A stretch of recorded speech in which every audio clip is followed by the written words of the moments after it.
Bonjour à tous. Oui, je vais vous raconter mon histoire. Donc, ça remonte à quelques années, il y a une dizaine d'années.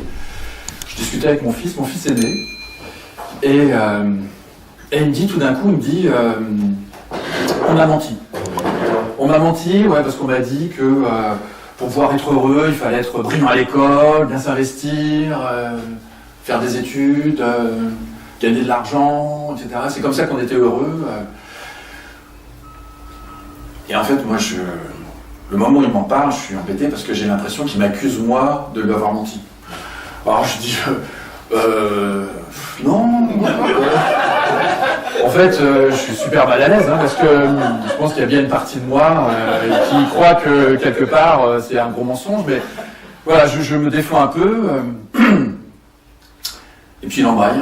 Il me dit, mais tu l'aimes ton job ? Alors mon job.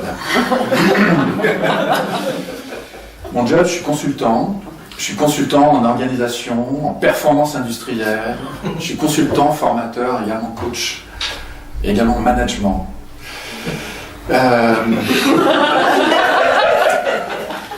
Au moment où il me parle, je suis plutôt désabusé par rapport au métier que je tiens. Je suis plutôt amer. Ça fait une vingtaine d'années que je fais ce métier-là. Et mon job, c'est d'intervenir dans des boîtes qui ont des projets d'amélioration, de la performance, de l'efficacité, etc. Je suis intervenu en une vingtaine d'années dans à peu près 200 boîtes, un peu plus de 200 boîtes. Et mes interlocuteurs, c'est des directeurs de production, des directeurs industriels, des responsables de production, des DRH, des formateurs, des responsables de formation. Et je suis intervenu pratiquement que dans des grosses boîtes. Je ne connais pas du tout. Tout ce que je vais raconter concerne les grosses boîtes, pas les PME.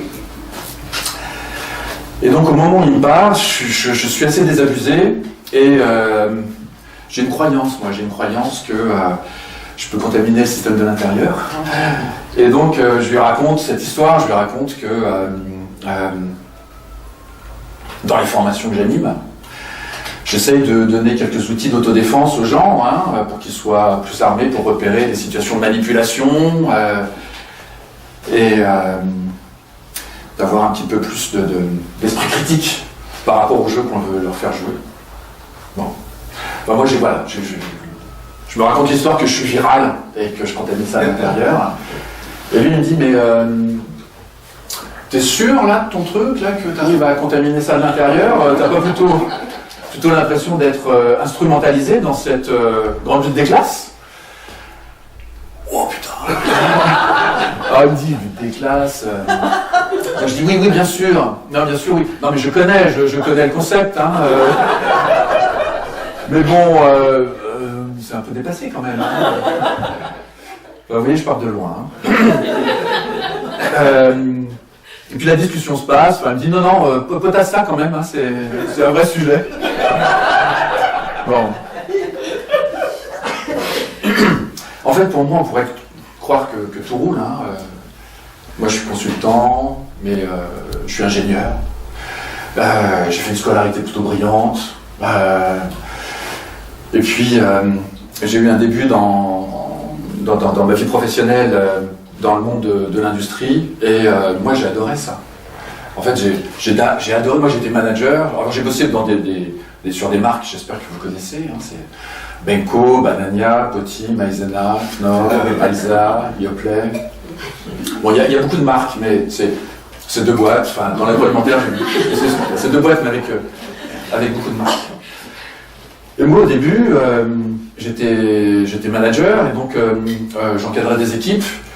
Et pour moi, être manager, c'est de faire en sorte que des gens puissent s'épanouir sur leurs installations, sur leur poste de travail. Le Benko, fabriquer du Benko, c'est quelque chose d'extrêmement chiadé.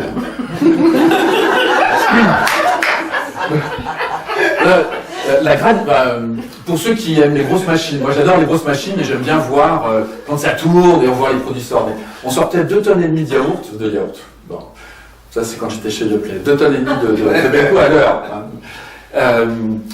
En fait, c'est assez compliqué.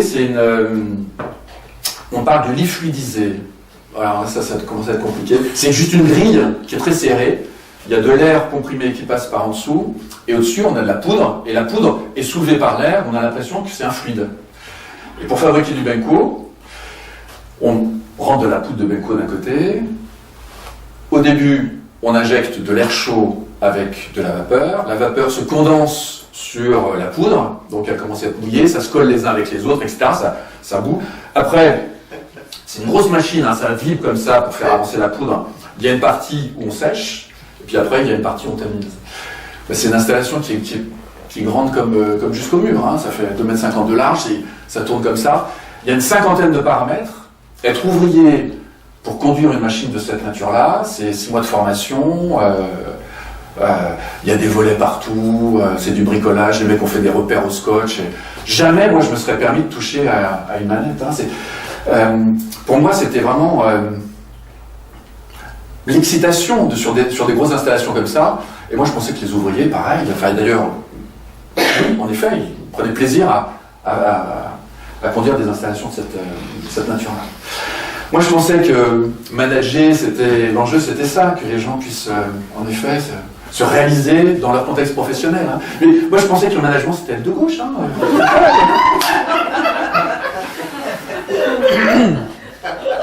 Et c'est d'ailleurs à cette époque-là que j'ai commencé la plongée. Alors, j'avais déjà commencé un petit peu avant, mais là, je m'en suis occupé vraiment de façon sérieuse. En fait, la plongée, j'ai amené une stab, donc ça, c'est un gilet stab. On fixe une bouteille qui est derrière, et ça, c'est un super outil pour plonger, parce que ça permet d'assurer la sécurité. Hein, c'est un gilet, quand on est en fond de l'eau, il suffit de le gonfler, là il y a un système pour le gonfler, et si jamais il y a un problème, si jamais il faut que je remonte, si jamais il faut que j'attrape quelqu'un pour le remonter, il me suffit de gonfler ce gilet-là, et je remonte tout seul, je ne suis pas obligé de faire des efforts. Et donc, l'apprentissage de la plongée, c'est tous ces trucs-là techniques, et moi j'ai adoré ça. Hein, des choses. D'ailleurs, c'est pas du tout sportif. Hein. Certains font du parapente, ce genre de choses, mais la plongée, c'est absolument pas sportif. C'est une activité, même pour des gens aux cheveux grisonnants et encore plus. Et donc, moi, dans mon boulot, dans la plongée, on apprenait tout ça, on apprenait à utiliser ce matériel. Je vais vous apprendre également un certain nombre de choses sur la plongée. Et avant de plonger, on souhaitait une bonne plonge. Une bonne plongée, quand on est entre plongeurs, voilà, on souhaite une bonne plonge. Comme dans les usines, je pensais, on souhaitait une bonne journée de boulot, quoi, une journée qui tourne bien, qui marche bien. Je pensais que c'était ça, moi, mon job. Je pensais que c'était de fabriquer du benko. Et puis rapidement, on m'a dit, il faut faire un plan social. Et donc je me suis tapé 3 plans sociaux. Je me suis tapé une restructuration d'activité et un transfert d'activité. Alors, en français, qu'est-ce que ça veut dire? Un transfert d'activité, ça veut dire qu'il y a une usine qui fabriquait des produits à un endroit donné, à côté de La Rochelle. L'usine a été fermée, ça a été transféré et on a redémarré l'usine, l'activité sur une autre usine. Et personne n'est venu de Dunkerque, de La Rochelle à Dunkerque. C'est ça un transfert d'activité. Hein. Et donc, rapidement, je me suis rendu compte que le monde de l'entreprise, le monde industriel était d'une très très grande brutalité. Il y a McKinsey qui est venu chez vous. Je pense que vous avez peut-être tous entendu parler de McKinsey, au moins de nom. C'est un très grand cabinet d'audit, de conseil, etc. McKinsey, qui conseille nos dirigeants, qui sont... Ils sont venus chez moi, ils sont venus dans l'usine dans laquelle j'étais, avec ce qu'ils appellent un programme moins 40%. Et donc, comme son nom l'indique, c'est un classeur qui est épais comme ça, et tout leur job est expliqué jour par jour. Et l'enjeu, c'était de réduire les coûts avec des enjeux de cette nature-là, de moins 40% sur les frais de fabrication. Donc, je me suis rendu compte que le monde industriel était extrêmement brutal. Et donc, j'ai voulu changer, en fait. Je me suis dit, comment je peux aider les usines? J'ai basculé dans le conseil, dans la formation, en me disant, si on veut que les gens puissent se défendre et pas se faire bouffer, et pas se faire virer, il faut que les usines soient les plus efficaces possibles, les produits les plus attractifs possibles, que les usines soient en situation de pouvoir piquer des tonnages à des concurrents. Et donc c'est la croyance que j'avais quand j'ai commencé à travailler dans le monde du conseil et de la formation, avec cette croyance-là. Oui, comment être utile pour aider des gens à se protéger de la violence de ce système. En fait, comment se protéger de la violence du système? Le système, le milieu peut être assez violent hein, dans l'eau. C'est pour ça que d'ailleurs les formations en plongée sont importantes, sont aussi longues. Et c'est pas des formations qu'on apprend dans les bouquins, c'est des formations qu'on apprend en exécutant, en pratiquant. Donc on est vraiment dans un monde hostile. Et c'est important d'avoir les moyens avec nous pour pouvoir faire une bonne plongée. Et entre autres de l'air. Alors, donc, comme je vous le disais tout à l'heure, l'air vient d'une bouteille qui est dans notre dos et qu'on vient fixer. Là, c'est très facile à fixer. Hein. On enfonce ça comme ça, puis après, ça vient de bloquer. Et donc, on a... allez, pour les plongeurs qui débutent, c'est une bouteille de 12 litres. Mais rapidement, on a une bouteille de 15 litres qui est gonflée à 200 bars. Et 200 bars, ça va permettre de faire une plongée. Allez, entre 50 minutes et 1h10. Après, ça dépend comment vous consommez, mais c'est à peu près ça. Et donc, quand on vérifie la pression dans la bouteille, puisque c'est le premier truc qu'on fait hein, quand on prend un bloc, on vérifie la pression dans la bouteille, on vérifie qu'on a 200 bars, puis quelquefois on a 205 bars, 210 bars, c'est cadeau, quoi, hein, bon, on prend. Hein. Puis quelquefois on a 120 bars, enfin pas 120 bars, mais 160 bars, 180 bars, et donc là il y a une erreur, il y a une fuite, et on va changer le bloc pour récupérer un nouveau bloc. Nous on sait en plongée que plus on adhère dans la bouteille, plus on a de chances que la plongée soit la plus confortable et la plus longue possible. Il y a un truc dont on est sûr, c'est que on ne va pas pouvoir avoir moins d'air et essayer de faire une plongée la plus longue possible. Et de se dire comment faire une plongée plus longue avec encore moins d'air. Ça paraît évident. Mais pourquoi on nous demande ça dans les usines? Pourquoi on nous demande ça dans les usines hein? Pourquoi faire plus avec moins? Yes. Je suis dans une boîte qui fabrique des très grandes pièces. Et à ce moment-là, je suis en tant que consultant. Je fais le tour de l'atelier pour identifier ce qu'on appelle des remises à niveau. Et les remises à niveau, c'est d'identifier tous les trucs qui déconnent, et à un moment donné, on passe à côté d'une très grande porte, et le mur est esquinté. C'est un très grand bâtiment, il y a une cloison, il y a un mur, et cette porte au milieu. Et donc, comme on identifie tout ce qui doit être remis à niveau, il y a ça. Et je lui demande, mais d'où ça vient? Pourquoi c'est pété là? Et le mec me dit, si c'est quand on fait des pièces hors format, le cariste fait sa manœuvre et quelquefois ça tape. Puis je comprends pas ce qu'il veut dire. Et il me dit, si, tu vas voir, là on en fait aujourd'hui, ça devrait, tu vas voir.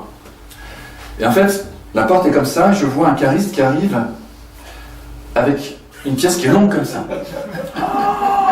Et là, champion du monde, hein, le mec. Et il arrive, il fait les navettes comme ça, tac, tac, tac, tac, et puis il met 5 minutes pour passer, puis tout que ça passe. Oh et là, je dis au mec, mais on ne peut pas faire ça, en fait. C'est pas correct, tu vois. Soit tu fais des tubes plus courts, soit... Ouais, tu vois, les conseils, enfin, le conseil, hein, fait une grosse puissance, hein. Soit tu fais des tubes plus courts, soit tu pètes la bête, le mec il se marre, non mais il a un sourire, donc je vois qu'il a préparé son coup, donc il me dit, non, alors déjà des pièces plus courtes, c'est pas possible, parce que c'est pas nous qui décidons, c'est le bureau d'études, donc ça t'oublie, et maintenant, oui, faire un mur plus large, une ouverture plus large. Elle me dit, écoute, j'ai fait un devis pour pouvoir péter ce mur-là. Mes caristes ne sont pas payés assez cher, c'est pas rentable. Ils passeraient plus vite, mais ça serait pas rentable de les faire passer plus vite. Et là, j'ai pas compris, en fait. Hein. J'ai pas compris. C'est-à-dire qu'il se pose la question de est-ce que ça doit être rentable? Comment faire en sorte que des gens puissent bosser normalement? Est-ce qu'il faut que ce soit rentable? Comment on se pose la question de est-ce que ça doit être rentable que les gens puissent travailler dans de bonnes conditions? Même pas de bonnes conditions, dans des conditions normales. En fait, c'est ça ce que j'ai vu dans mes missions de conseil. Hein. C'est justifier des situations où on se pose des questions absurdes. Est-ce qu'on doit se poser la question de la rentabilité de pouvoir travailler dans de bonnes conditions? Une fois, je suis en formation, j'anime une formation, il y a une quinzaine de personnes, tous de la même boîte, que des cadres. Et là, il y a une femme qui nous explique, donc elle est cadre, elle encadre une grosse équipe, etc. Et elle nous explique que son chef lui demande de faire quelque chose d'illégal, et puis la menace. Et donc elle se met à pleurer. Et puis à côté d'elle, il y a en fait une autre femme qui parle et qui nous dit qu'elle a le même chef que lui et qui fait la même demande et elles se mettent à pleurer toutes les deux. En fait, moi j'ai vu énormément de violence, énormément de souffrance dans le monde du management. Des cadres qui sont comme ça, en situation de désespoir, j'en ai vu plein. Et donc je me suis rendu compte que mon job que j'idéalisais, c'était soit un prétexte, mais qu'il y avait un enjeu de virer les gens, soit c'était juste d'apporter du soutien à des gens en détresse. Une fois, j'ai une collègue qui est comptable. Alors c'était une blague, mais même pas. Elle me disait, aux yeux d'un comptable, la plus belle des économies, c'est l'arrêt de l'activité. Plus de business. Hein. Aux yeux d'un comptable, c'est génial. Hein, donc voilà, j'étais embarqué dans ce truc-là. Ouais, la souffrance est partout. Et donc, moi j'ai suivi le conseil de mon fils, j'ai commencé à potasser ces sujets-là. Quelles sont les conséquences de ce système délétère? Alors d'abord, j'ai commencé à un niveau politique, hein, il fallait que j'apprenne vite, hein, la culture politique était vraiment très réduite. Et puis de lutte des classes, j'ai vu que en fait, c'était pas tellement, aujourd'hui c'était plus tellement la lutte des classes, on parlait beaucoup de lutte des places, les gens avec l'individualisation des personnes faisaient qu'on se tirait la bourre et on est beaucoup plus dans des logiques de lutte des places. Bien sûr, j'ai potassé les aspects de propriété privée des moyens de production, hein, les injustices qui se trimballaient derrière. Et je me souviens de discussions avec des amis, des connaissances, etc., qui me disaient ouais, mais le capitalisme, quand j'étais gosse, on se disait tu veux aller au goulag, c'est mieux. Non, on compare toujours le capitalisme avec pire, hein, en disant et alors, c'était mieux du temps des Romains, l'esclavagisme. D'ailleurs, le capitalisme n'est pas incompatible avec l'esclavagisme. C'est pas compatible. Et on me disait, mais attends, écoute, il n'y a jamais eu autant de richesse qu'actuellement quand même. C'est vrai que le capitalisme étant florissant, on n'a jamais eu autant de gens riches et puis de richesse. Hein, Alors j'ai potassé ça. Aujourd'hui, il y a 2,8 milliards personnes qui vivent en dessous du seuil de pauvreté sur la Terre. 2,8 milliards, c'est l'équivalent de la population mondiale en 1955. En fait, il n'y a jamais eu autant de gens miséreux qu'actuellement. Donc le système qui crée de plus en plus de richesses, ok peut-être, mais où est-ce qu'elle est bloquée? J'ai potassé sur les déchets du système capitaliste. Et les déchets, c'est le CO2, hein, c'est le dérèglement climatique. Pour moi, plongeur,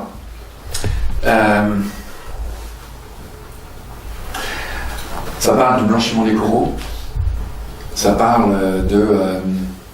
moi, je suis allé plonger à l'autre bout du monde, j'ai pris l'avion pour aller plonger et voir des choses que, à mon avis, il y a 50 ans, personne ne voyait. Il y a peut-être 100 ans, personne ne voyait. En fait, je ne sais pas si je retournerai plonger à l'autre bout du monde. Je préfère pas fermer la porte aujourd'hui parce que c'est vrai que j'aime la plongée et j'aime le milieu naturel que j'explore grâce à ça. Mais je plonge en France et je sais pas si je repartirai comme ça à l'autre bout du monde. Moi, je suis effaré quand il y a deux ou trois dingues là, Bezos, Musk et compagnie, qui vont se faire un petit tour dans l'espace, 10 minutes, 75 tonnes de CO2, pour 10 minutes dans l'espace, et j'ai plutôt la nausée de ça. Je me suis aussi intéressé aux ressources du système. On a un système qui s'appuie sur la consommation de pétrole. Alors, j'ai pas du tout envie de flinguer votre morale, là, votre conférence gesticule. Il y a d'autres conférences sur ces sujets-là, sur l'écologie. Mais en effet, on est dans un monde qui est fragile.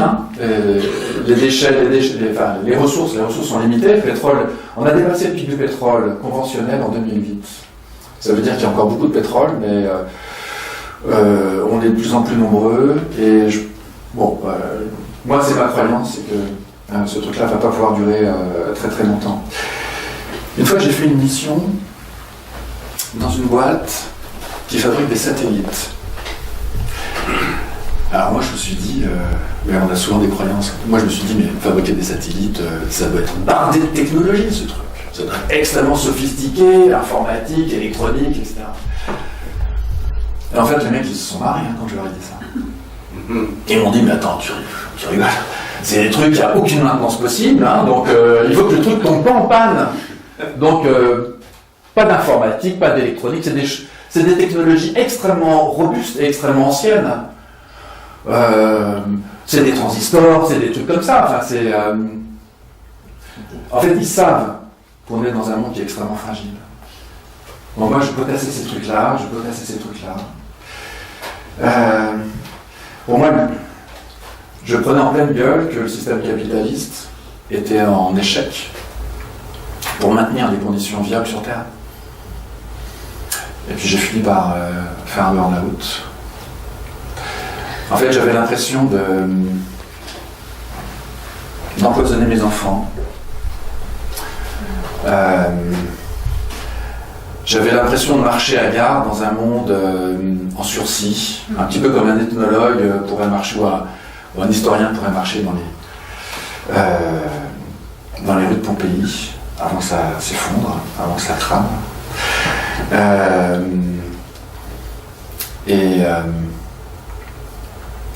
En fait, le jour où j'ai démarré ce burn-out, c'était une visite médicale classique. Avec la médecine du travail, et je m'assieds, elle me dit comment ça va? Et en fait, moi je peux plus répondre, je peux plus parler, je m'effondre, je pleure, je peux plus parler. En fait, je pleure beaucoup depuis cette époque-là.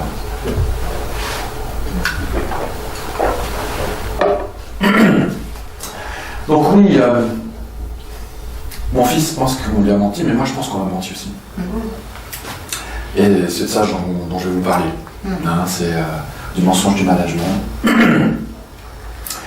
Et le mensonge du management, en potassant cette conférence gesticulée, j'ai lu quelques livres et je suis tombé entre autres sur des écrits de Noam Chomsky. Alors, peut-être tout le monde ne connaît pas Noam Chomsky. Chomsky, c'est un linguiste, c'est un professeur émérite du MIT. Alors, la MIT, c'est Massachusetts Institute of Technology. C'est une grosse. Vous voyez comment je parle bien l'anglais. En fait, je sais dire que ça, je parle pas l'anglais. En fait, c'est un professeur émérite, ça veut dire qu'il est à la retraite, mais c'est quelqu'un d'extrêmement brillant et qui est aussi anarchiste. Et il a travaillé sur les techniques de manipulation. Et il a identifié 10 stratégies de manipulation. Et c'est très intéressant parce que le sujet dont on va parler, qui est comment on a menti, mais comment on ment de façon générale aux gens qui sont dans les situations d'encadrement. Chomsky lui parle, il y a une stratégie qui est remplacer la révolte par la culpabilité. Et vous allez voir que ça marche super bien. En tous les cas, pour moi, le mensonge du management, je vais vous l'illustrer à travers 3 grands sujets. Le mensonge autour de la gestion, le sujet du bon manager, ce que j'ai essayé de faire quand J'essayais d'être un bon élève, hein, c'est ce que j'essayais de faire quand j'étais chez Venco Banania et compagnie. Le mensonge du bon manager. Et puis un focus sur le développement personnel. Alors, la gestion. Oui, la gestion. L'idée de la gestion, c'est gérer permet de maîtriser les choses. Voilà. Et il y a deux croyances essentielles. C'est si tout le monde respectait les règles, il n'y aurait pas de problème. Et puis la deuxième croyance, mais c'est presque un dogme, hein, c'est un truc religieux, c'est pas quelque chose qu'on va démontrer, mais c'est une conviction religieuse. Ouais. La deuxième croyance, c'est la gestion, c'est scientifique. Hein, ça s'appuie sur des faits. C'est organisé, c'est scientifique. Alors moi, j'ai rien contre la gestion en tant que telle. Hein. Moi, j'ai voulu démarrer à l'heure, donc il y a des trucs qu'on a fait avant, enfin, vous êtes arrivés tous ici à l'heure, enfin, vous avez fait en sorte d'arriver à l'heure, et ça pourrait s'appeler de la gestion, ça. Bon. Même à l'ardeur, il y a de la gestion, hein. Il y a de la gestion, il y a des règles, il y a un tarmac, il y a un Scooby-Doo, il y a des trucs comme ça. Il y a même une règle qui est de ne pas avoir de notes, par exemple, pendant la conférence gesticulée. Donc j'ai désobéi. Mais il n'y a pas que à l'ardeur. Il n'y a pas que à l'ardeur où on a besoin de gérer des choses. C'est en plongée aussi. En plongée, on a besoin de gérer notre plongée. Alors ça veut dire quoi gérer la plongée? Ça veut dire que il faut au cours de la plongée bien repérer à quelle profondeur on est descendu et puis depuis combien de temps on plonge. Parce que au moment où on pense qu'on a fini la plongée, on ne peut pas remonter direct. Et donc, il faut avoir encore de l'air dans le bloc quand on a fini la plongée. Alors pourquoi on ne peut pas remonter direct? C'est que quand on a respiré de l'air au fond, l'air qu'on a respiré dans notre bouteille est à une pression supérieure à l'air qui est là, sur le plancher des vaches. Et donc on a dans notre sang de l'azote, plus d'azote que notre sang, que notre corps est capable de garder quand on est en surface. Et si on remonte trop vite, ça risque de faire comme le champagne, hein, ça, paf, il y a des bulles. Et quand il y a des bulles dans le sang, c'est emmerdant. Enfin, donc, de façon systématique, oh putain, t'as pas dit. Et donc, d'une façon systématique, on va s'arrêter à 3 mètres et faire ce qu'on appelle un palier. Alors, on peut même s'arrêter plus profondément, mais par exemple, moi j'ai des tables, hein, c'est des choses qui plongent avec nous. Par exemple, si jamais je fais plonger à 32 mètres pendant 25 minutes, je dois rester 6 minutes à 3 mètres. Tiens, par exemple, si je plonge 30 minutes toujours à 32 mètres, mais 30 minutes au lieu de 25, ça monte à 14. Donc ça va vite, hein. 25 minutes, 6 minutes de palier, 30 minutes de plongée, 14 minutes de palier, ça va très vite. Donc on a chacun nos tables et on ne se les prête pas. On ne se dit pas, moi j'en ai eu pour tant et puis toi t'en as pour tant. Alors aujourd'hui on n'a plus de table en fait. Hein. Tout ça c'est intégré dans des ordinateurs qui nous disent, voilà, il faut faire ce palier-là. Et voilà comment ça marche. Ça veut dire que ces tables-là me sont vitales. Et d'ailleurs je vais même au-delà de ça. Et quand vous allez plonger, vous allez aller au-delà de ça. De façon générale, on fait les paliers qui sont indiqués et on en rajoute 3. On rajoute 3 minutes supplémentaires pour être sûr que voilà, l'azote s'en aille et que je ne fasse pas d'accident de décompression. Et même quelquefois, il y a encore des accidents immérités, mais vraiment pas beaucoup. Tout ça pour maintenir un peu la pression et les transports cheveux. En fait, ces tables-là, c'est pas des obligations que j'ai. C'est juste que moi, j'ai besoin de ça. J'ai besoin de ça pour faire une bonne plongée, sans accident correct. Et ça correspond un peu aux ABAC. Alors, est-ce qu'il y a des gens parmi vous qui ont déjà bossé en usine? Oh putain, d'accord.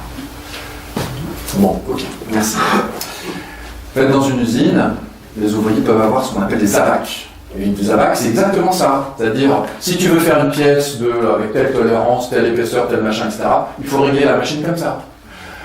Et c'est d'ailleurs des informations qui se passent les uns les autres, parce que y a une expérience acquise qui fait que c'est robuste. Moi, j'ai été une fois dans un atelier où ils fabriquent des pièces, justement, des pièces avec des niveaux de précision dans les usinages extrêmement précis. C'est des pièces qui sont usinées avec des précisions de l'ordre de quelques microns. Alors, les microns, c'est tout petit, hein, c'est 1 millième de millimètre. Donc, déjà 1 millimètre, c'est pas gros, mais 1 millième de millimètre, c'est tout petit.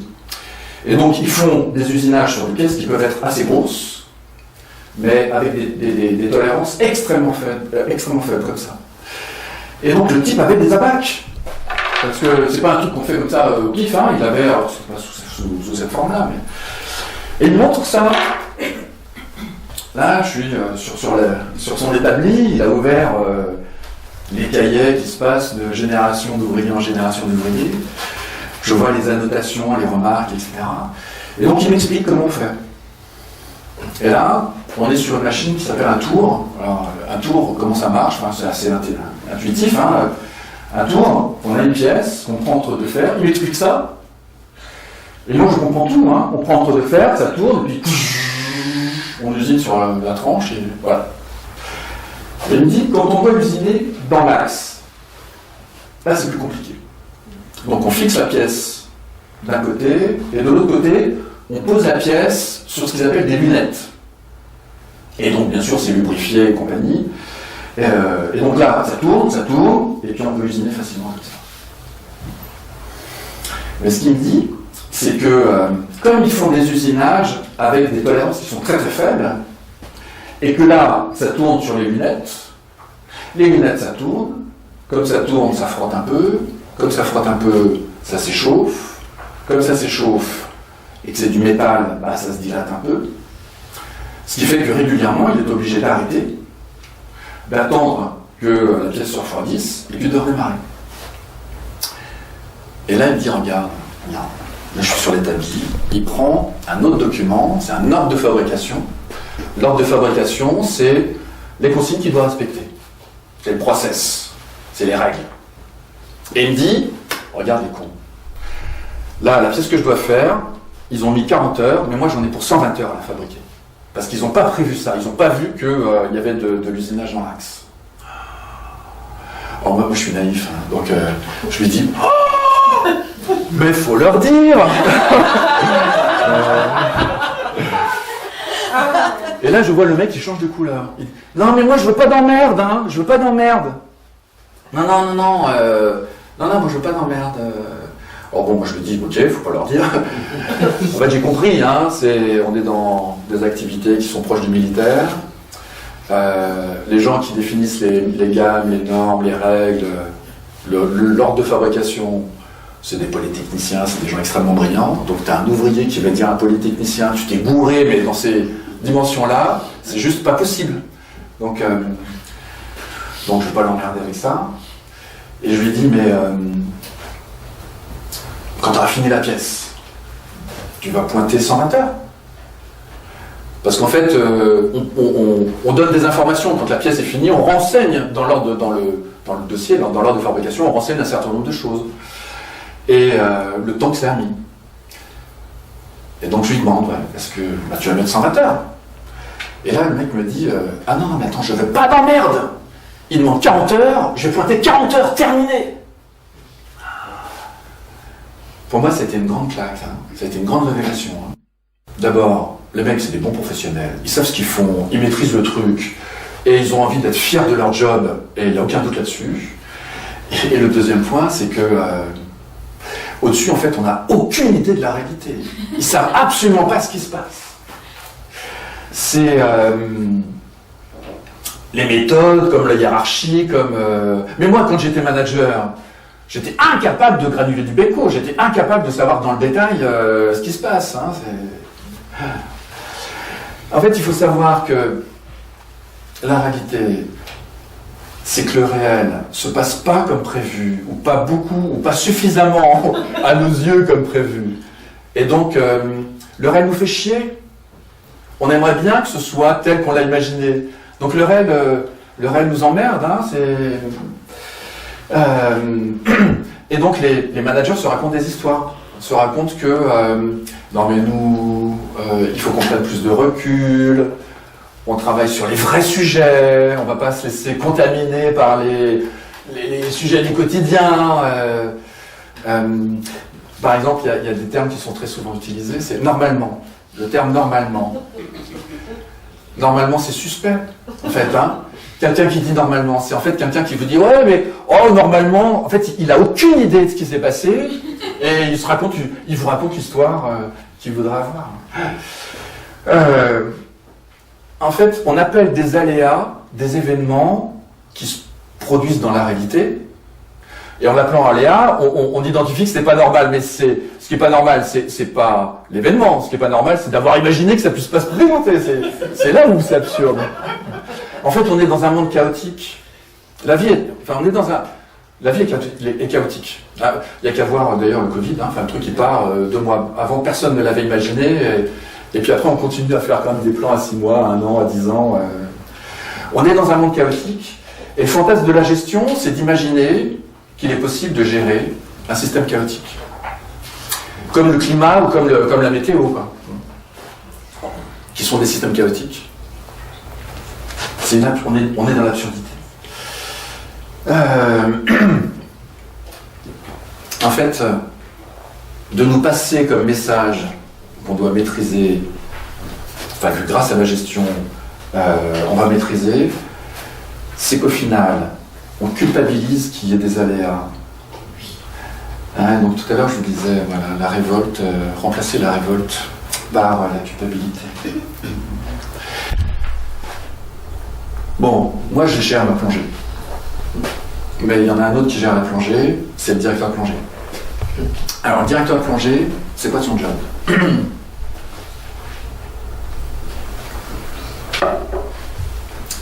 Le directeur de plongée, c'est souvent le patron du club de plongée qui vous emmène sur son bateau. Et lui, il a un vrai job à réaliser par rapport à la sécurité. Parce que ce qui se passe, c'est que si jamais, en effet, il y a des gens qui ont un accident pour une raison X ou Y, une syncope ou n'importe quoi, et remontent et doivent être emmenés en urgence à l'hôpital, ou, etc., il faut rappeler les autres. Hein. Donc il faut que quelqu'un s'organise, soit prêt pour assurer ça, et puis envoyer ce qu'on appelle des pétards de rappel. Des pétards de rappel, c'est des pétards qui pètent dans l'eau. Et donc on entend très bien, l'eau est très très conductrice du son, ce qui fait qu'on entend très bien, et quand on entend 2 pétards, ça veut dire que tout le monde remonte. Et ça veut dire qu'il y a un accident. Et c'est pas un sujet anodin, ça. Hein. Je plongeais cet été, et je discutais avec le patron du club, il me dit, moi cet été, on a eu 10 accidents. Alors, bien sûr, il n'y a plus 10 morts, hein, mais ça veut dire qu'il y a eu 10 mecs qui sont partis à l'hôpital parce qu'il y a un truc qui s'est pas bien passé, il y a eu... un accident de décompression, un truc comme ça. Donc, le directeur de plongée, quand il est sur le bateau et que les gens ont sauté dans l'eau, il n'est pas du tout rassuré en se disant « bon, c'est bon, j'en ai pour 1 heure, je vais être tranquille ». Non, il flippe en fait. Et ce qui se passe, c'est qu'autour du bateau, il voit les bulles. Parce que les gens ont plongé, et puis nous, on respire. Hein, sous l'eau, on respire, et donc, bien sûr, on crache des bulles. Et lui, c'est ce qu'il voit, le directeur de plongée. Il voit juste des bulles à la surface. Mais en dessous, comment sont produites les bulles ? Est-ce que c'est une personne qui respire très fort, qui est en train de s'essouffler, etc. Et peut-être, ça peut être embêtant. Ou est-ce que c'est 2 personnes qui sont l'une à côté de l'autre ? Ou autre chose ? Il n'en a aucune idée. En fait, il voit juste des bulles, et puis il se raconte des histoires. Il se raconte l'histoire de comme ça va bien, ou j'espère... C'est exactement ça, nos indicateurs. Les indicateurs qu'on voit dans les usines, mais c'est pareil, dans les systèmes de gestion, dans les prestations de services et compagnie, c'est exactement la même chose. Les indicateurs sont comme des bulles. C'est des trucs qui ont un certain lien avec la réalité, mais généralement qui sont assez déconnectés de la réalité. Et puis on va se raconter des histoires, hein,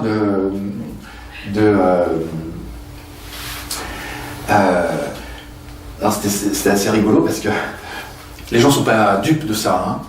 Je suis intervenu dans une boîte, alors aussi une boîte qui est proche du militaire. Les indicateurs portaient un nom. Ils appelaient ça des indicateurs pastèques. Pourquoi des indicateurs pastèques? Peut-être, c'est assez intuitif, hein, la pastèque c'est vert dehors, donc dehors tout est vert, tout va bien, etc.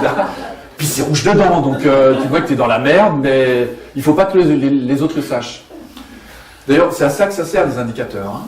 C'est à repeindre les lunettes de nos chefs, parce que voilà, les chefs ils veulent avoir des informations et compagnie, donc on se protège et on leur repeint les lunettes avec nos indicateurs pastèques. Et même une fois, je suis intervenu dans une boîte de transport de personnes. C'est une boîte qui est payée par la région. Et bien sûr, en fonction de certains critères, ça va être payé différemment. Et donc il y a un critère qui est le nombre de rotations que vont faire les bus pour prendre des gens. Hein, combien de bus sont passés sur cette ligne aujourd'hui. Et pour ceux qui ont déjà pris le bus, vous savez qu'il y a des moments où tu es pris dans un bouchon, c'est un peu la galère, etc. Et donc, ils ne sont pas naïfs les gens, hein, ils se rendent compte que quelquefois il n'y a pas assez de bus. Comment ils font? Ils attendent que le trafic redescende, que ce soit un peu plus tranquille, puis ils envoient plusieurs bus. Alors ce serait trop lourd, pas directement les uns derrière les autres, mais toutes les 5 minutes ils envoient un bus. Les conducteurs, ils appellent ça faire tourner les banquettes. Parce qu'il y a les banquettes derrière qui sont vides, hein, et donc il faut tourner les banquettes.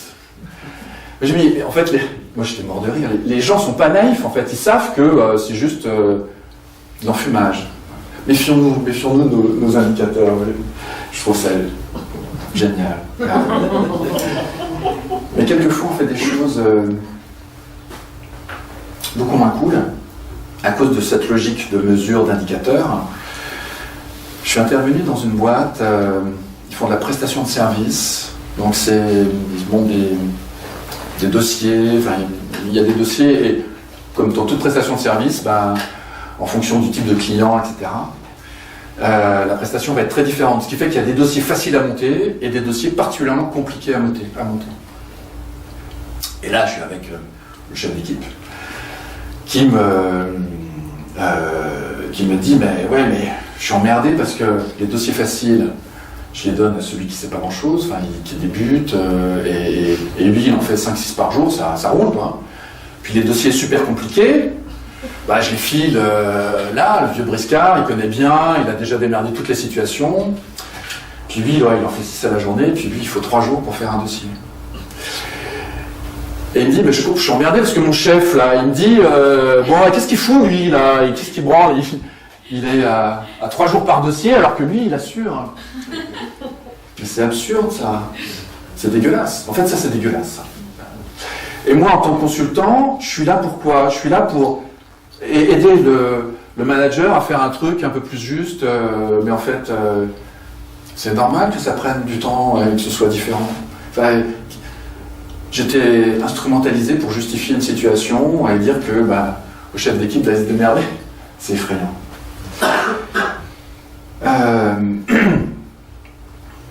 Les indicateurs, par contre, présentent un grand avantage. C'est que, par exemple, un mort, c'est un drame. Dans une famille, un mort, les parents, les enfants, c'est un drame. 1 million de morts, c'est une statistique. Et c'est facile. Dans les usines, on parle d'ETP, un équivalent temps plein. On a 2,8 ETP, ça gêne personne. Hein. Mais c'est des bouts de bons hommes qui sont coupés à gauche, à droite. L'avantage de l'indicateur, c'est que ça permet de ne pas être touché, pas être bouleversé par le fait que c'est pas des chiffres, mais c'est des personnes. Donc voilà, la gestion avec cette histoire de si tout le monde le sait bien, il n'y aura pas de problème, mais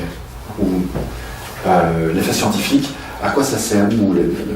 La gestion, ça s'appuie sur des faits, et c'est une approche scientifique. Je veux dire, à quoi ça sert tout ça? suis dans une boîte qui fait des produits très sophistiqués. Alors là, il y a beaucoup d'électronique, c'est très compliqué. Ils ont toute une gamme de produits. Et ils ont des produits d'appel. Et donc ils m'expliquent comment ça marche, ça, ces produits d'appel. En fait, c'est le même produit que le dernier de la gamme, mais ils ont injecté dans le programme un truc qui fait que au bout de tant d'heures de fonctionnement ou tant de etc., le truc va s'arrêter. En fait, c'est ce qu'on appelle de l'obsolescence programmée. Le truc va s'arrêter. Mais moi, je croyais que la gestion, c'était pour que ça marche bien, puis qu'on fasse des bons produits. Et je croyais que moi, en tant que client, j'allais en tirer un certain avantage. En fait, non. L'intérêt de la gestion, c'est au service de l'actionnaire. Hein, parce que celui qui va gagner du fric là, dans l'opération, c'est pas le client qui croit avec son produit d'OB. Non, le seul client que le système a, le seul client que le système capitaliste possède, c'est l'actionnaire. C'est pour ça que ça existe. C'est pour faire gagner du fric. Donc, ce que je vous disais, oui, remplacer la révolte par la culpabilité, hein, et que les aléas soient considérés comme étant de notre faute. Alors, le deuxième thème, c'est le management. Le mythe du bon manager.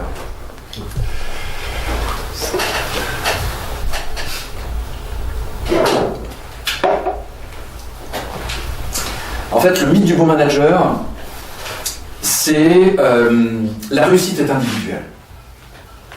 Si tu réussis, c'est parce que tu as les qualités, les compétences pour y arriver. Puis si tu ne réussis pas, c'est ta faute. Mais avant d'attaquer les managers, on va s'intéresser aux plongeurs. D'après vous, c'est quoi un bon plongeur? Les caractéristiques d'un bon plongeur? Un vieux plongeur. Ah oui, longtemps, ouais, vieux. Enfin, vieux ou... Expérience. Prudence. Il est prudent, ouais. Il sait nager. Eh ben même pas. Mais on n'est même pas obligé de savoir nager, ouais. Mais bon, en tous les cas, il n'a pas peur. Pas peur de l'eau. Même pas.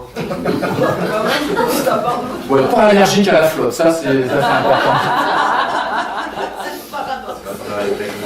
Mais dans la pratique, tous les plongeurs savent nager, hein, et peu de plongeurs, sauf moi, ont peur de l'eau. Tu es organisé? Ouais, il y a besoin d'organisation. Il est musclé, il sent bon le sable chaud. Malheureusement, pas tout le temps. Mais, Il est riche. Ça coûte cher, non? Ah oui.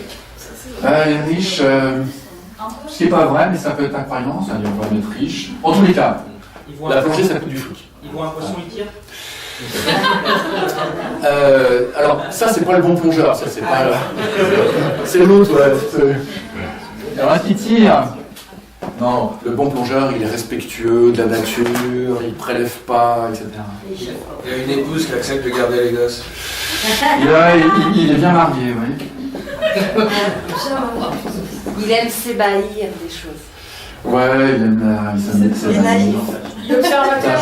Tu cherches des mots plus simples, je suis incapable d'ébahir une hache, non? Naïf, ça marche aussi. Quelqu'un? Non. Si? Il est conscient de son corps. Pas forcément, mais allez, allons-y. Ouais, sûrement. Conscient. De son corps. Il n'a pas de problème respiratoire. Ouais, il a une bonne santé. L'observateur, il mange à plusieurs. Bonne santé. Il fait aussi la plonge à la maison. pas pour Superman. Ouais, il fait pas le mariole, ouais. Zéro Superman. Ouais. Il aime la technique. Ouais, il a la technique. Il sait lire l'heure. Il sait lire, ouais. L'heure et plein d'autres choses. Il raconte pas de blagues sous l'eau. C'est pas pratique. Ça peut arriver. Ça peut arriver, mais c'est plus difficile. Ouais. C'est difficile d'articuler. Non, mais c'est vrai qu'on se parle sous l'eau. Ouais. On se parle, on sait se parler. Ouais. Il a du sang-froid. Des cartes, des tableaux et tout ça. Là. Et il maîtrise la technique. Oui. Ouais, on maîtrise la technique, ouais. Il a une sang-froid. Oui, une certaine sérénité pour pas paniquer. S'il panique, il gaspille son oxygène. Ouais, donc... C'est du yoga. En tous les cas, voilà, il sait être zen, zen, détendu. Il pratique la langue des signes. Ouais, il sait parler, les signes. Il fait confiance à son directeur de plongée ou Ouais. sa directrice de plongée. En fait, vous savez ce que c'est qu'un bon plongeur. Alors là, il faudrait rajouter aussi des situations peut-être un peu critiques. Il y a du courant, il fait un temps dégueulasse, il n'y a aucune visibilité. Comment fait un plongeur mais vous savez, en fait, c'est... Alouette, il y a plein de trucs. On s'imagine. C'est exactement ça, le mythe du bon manager. C'est le surhomme, c'est un mec super, qui sait tout.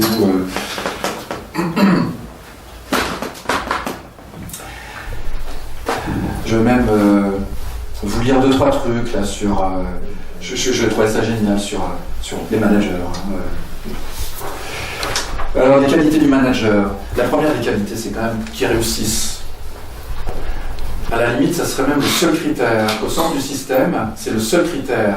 Peu importe la façon dont il s'y prend, mais le bon manager réussit.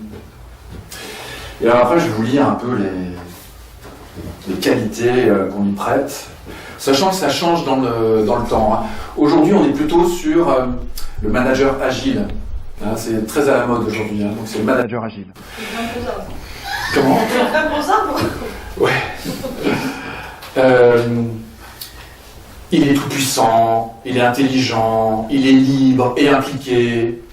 Il décide et agit sans perdre de temps inutile à penser. Il agit avec bon sens et intuition. Il a du charisme, il a de l'autorité naturelle. Ses équipes sont engagées, performantes, volontaires, épanouies. Mais qui voudrait pas être ça ? On a tous envie d'être un super-homme.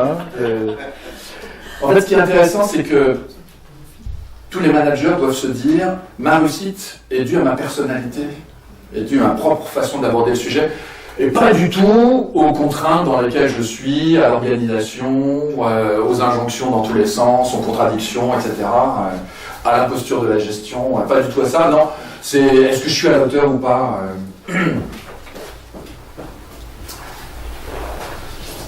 Une fois, j'ai bossé dans une... je faisais une intervention dans une grosse usine et j'étais avec le responsable de la production. Et comme tous les débuts d'intervention, je questionne les patrons, alors c'est souvent le directeur d'usine, le responsable de production. Et je questionne sur la raison pour laquelle il fait ce projet. Et là, ce qu'il me dit, classiquement, c'est toujours des trucs autour de la qualité, des meilleurs produits, de délai, des clients contents, etc. Et là, le mec me dit, c'est pour le goodwill. Oh putain.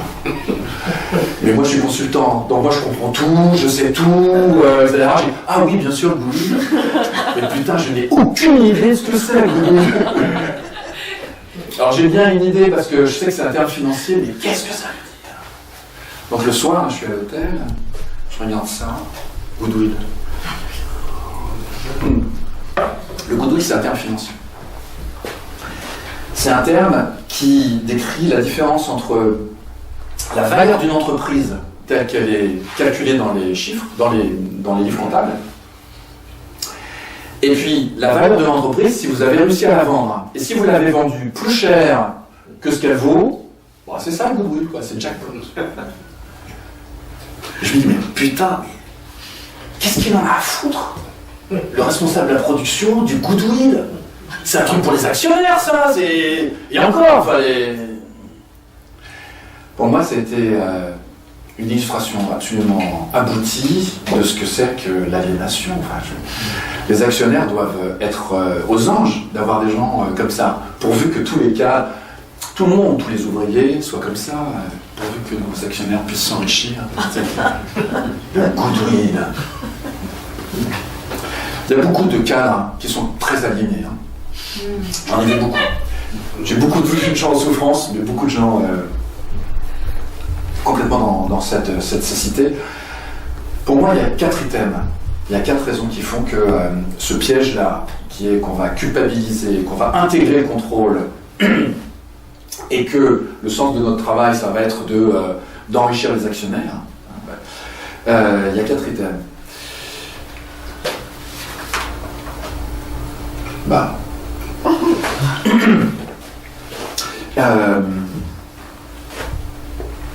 Le premier, ça tourne autour du management par objectif. Alors, je ne sais pas si c'est un terme que vous avez entendu, mais dans le monde de l'entreprise, c'est un truc hyper classique, c'est le management par objectif. Et en fait, le management par objectif, ce qui est vicieux derrière ça, c'est qu'il s'appuie sur une qualité qui a de la valeur pour nous. C'est le fait d'être autonome. En plongée, ça a un sens très précis, le fait d'être autonome. Au début, quand on débute complètement la plongée, on fait ce qu'on appelle des baptêmes. C'est-à-dire qu'il y a un moniteur qui va vous emmener et vous allez être tout seul avec le moniteur. Peut-être même quelquefois, il va vous tenir la main tout le temps de la plongée. Et il ne vous lâchera pas, parce que je vous le disais, la plongée, c'est pas une activité très sportive, mais c'est une activité qui peut être dangereuse. On est mort. Donc, bien sûr, le moniteur, il fait extrêmement attention à vous. Et tant que vous n'avez pas validé une certaine maîtrise de la technique, vous ne ferez que des baptêmes. Et donc, il y a un premier niveau, qui est un niveau où, on peut lâcher la main, on n'est plus tout seul, on est ce qu'on appelle une palanquée. Il y a 4-5 personnes qui se retrouvent ensemble avec un chef de palanquée. Et donc, quand on est à ces niveaux-là, on va suivre le chef de palanquée, on n'a pas le droit de descendre en dessous de 20 mètres, etc. Et puis après, si on s'est entraîné, si on a pratiqué, on pourra faire ça jusqu'à 40 mètres, mais toujours encadré. Et puis à un moment donné, on est autonome. Et les gens qui aiment... Alors, tous les gens qui plongent ne sont pas autonomes, bien sûr, mais les gens qui aiment la plongée, c'est ça qu'ils visent, c'est de devenir autonome. Ça veut dire, je peux plonger tout seul avec un coéquipier. Moi, je plonge jamais tout seul, mais sans encadrement, avec un coéquipier.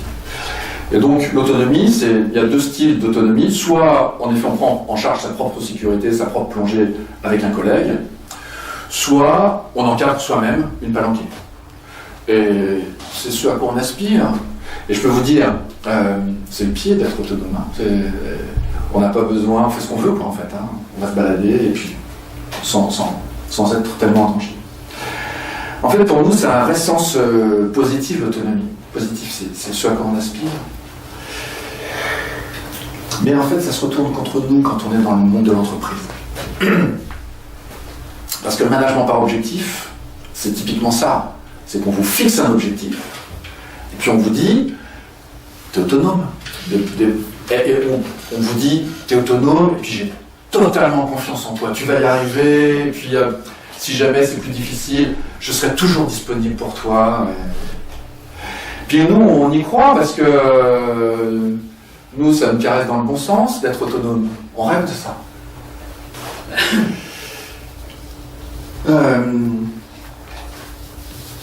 Une fois, il y a quelqu'un qui m'a raconté dans ses entretiens annuels qu'on ne questionne plus du tout. Mais comment se fait-il qu'on nous oblige, qu'on nous fixe un objectif? Alors, les objectifs sont quelquefois un petit peu négociables, on peut négocier sur la marge, mais c'est toujours des thématiques de performance, de qualité, de coût, de machin, de délai.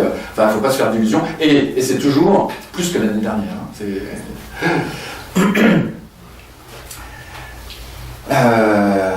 Et j'étais avec un stagiaire qui même m'expliquait que dans son entretien annuel, on lui avait dit, son chef lui avait dit, oh là là, mais dis donc, t'es pas très tolérant à l'ambiguïté, toi, parce qu'il était dans un flou total. Ouais. Et donc, il osait questionner. Et voilà. Dans quelle mesure, pas très tolérant à l'ambiguïté. Je trouve ça génial comme formulation. Une fois, j'étais avec, et là encore, une formation en U, je fais ce signe-là, et il y a une quinzaine de personnes en U. Et là-bas, il y a un cadre. Alors, c'est des cadres qui eux-mêmes ont des cadres, qui eux-mêmes ont des collaborateurs. C'est une activité commerciale, il y a commercial Il y a une prestation de service.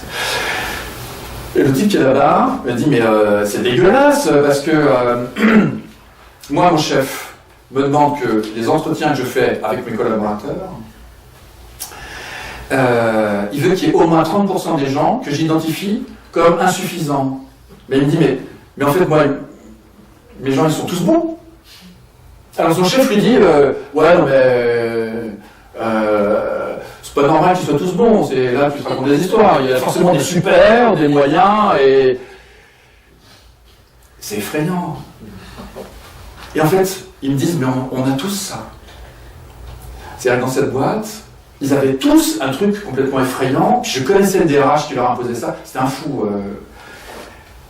Mais vous voyez, plutôt que de dire, arrêtons les conneries, voilà, culpabiliser pour remplacer la révolte. Le deuxième point, derrière les MBO, le deuxième point, c'est il faut crédibiliser le mythe du bon manager. Parce que maintenant, on y croit, quoi, hein, on croit que c'est notre job. Crédibiliser le manager, il y a une façon très efficace de le faire, c'est de faire des formations professionnelles. On fait des formations professionnelles au management, et comme ça, les gens ne pourront jamais dire qu'ils ne savaient pas faire. Hein? Alors, tiens d'ailleurs, juste pour vous alerter, il y a des gens qui ne font jamais de formation professionnelle. C'est les big boss. Hein, ils n'ont pas besoin de formation management, c'est génial. Alors, j'ai sélectionné dans une formation au management actuel des extraits des défis que le manager performant doit relever. Et donc, il y a les 5 défis du manager agile. Donner du sens et de la vision en naviguant dans le brouillard. Demander toujours plus sans épuiser les équipes. 3e défi, donner plus de reconnaissance avec moins de levier. 4e défi, développer l'esprit d'équipe dans un climat de repli sur soi. Le 5e, là, je le trouve génial, c'est préserver la prise de recul et l'intuition en état de débordement permanent.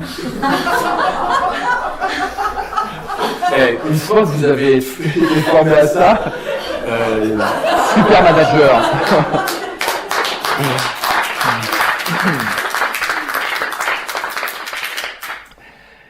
Donc vous voyez, en fait, c'est pas des défis, hein, c'est des paradoxes. Hein, puis après, on culpabilise de ne pas y arriver. Quoi, c'est...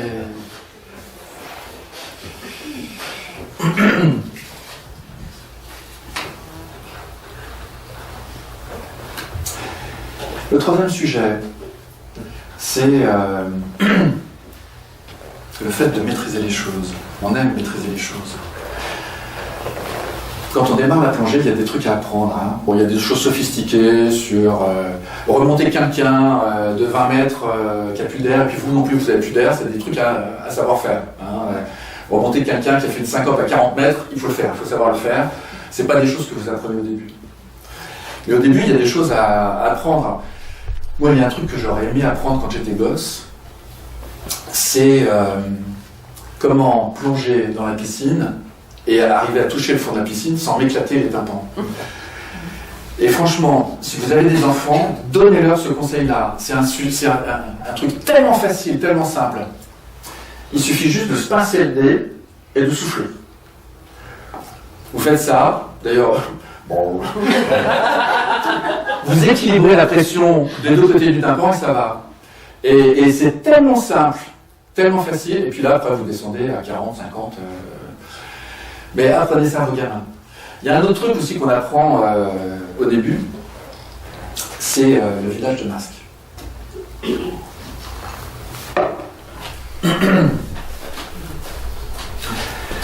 Le vidage de masque, c'est un truc à savoir faire de base, parce que vous n'êtes pas à l'abri que de l'eau passe par là et puis rentre dans le masque, ou que le masque soit arraché, etc. Et donc, c'est important, c'est essentiel de savoir vider le masque de l'eau sans être obligé de remonter en surface.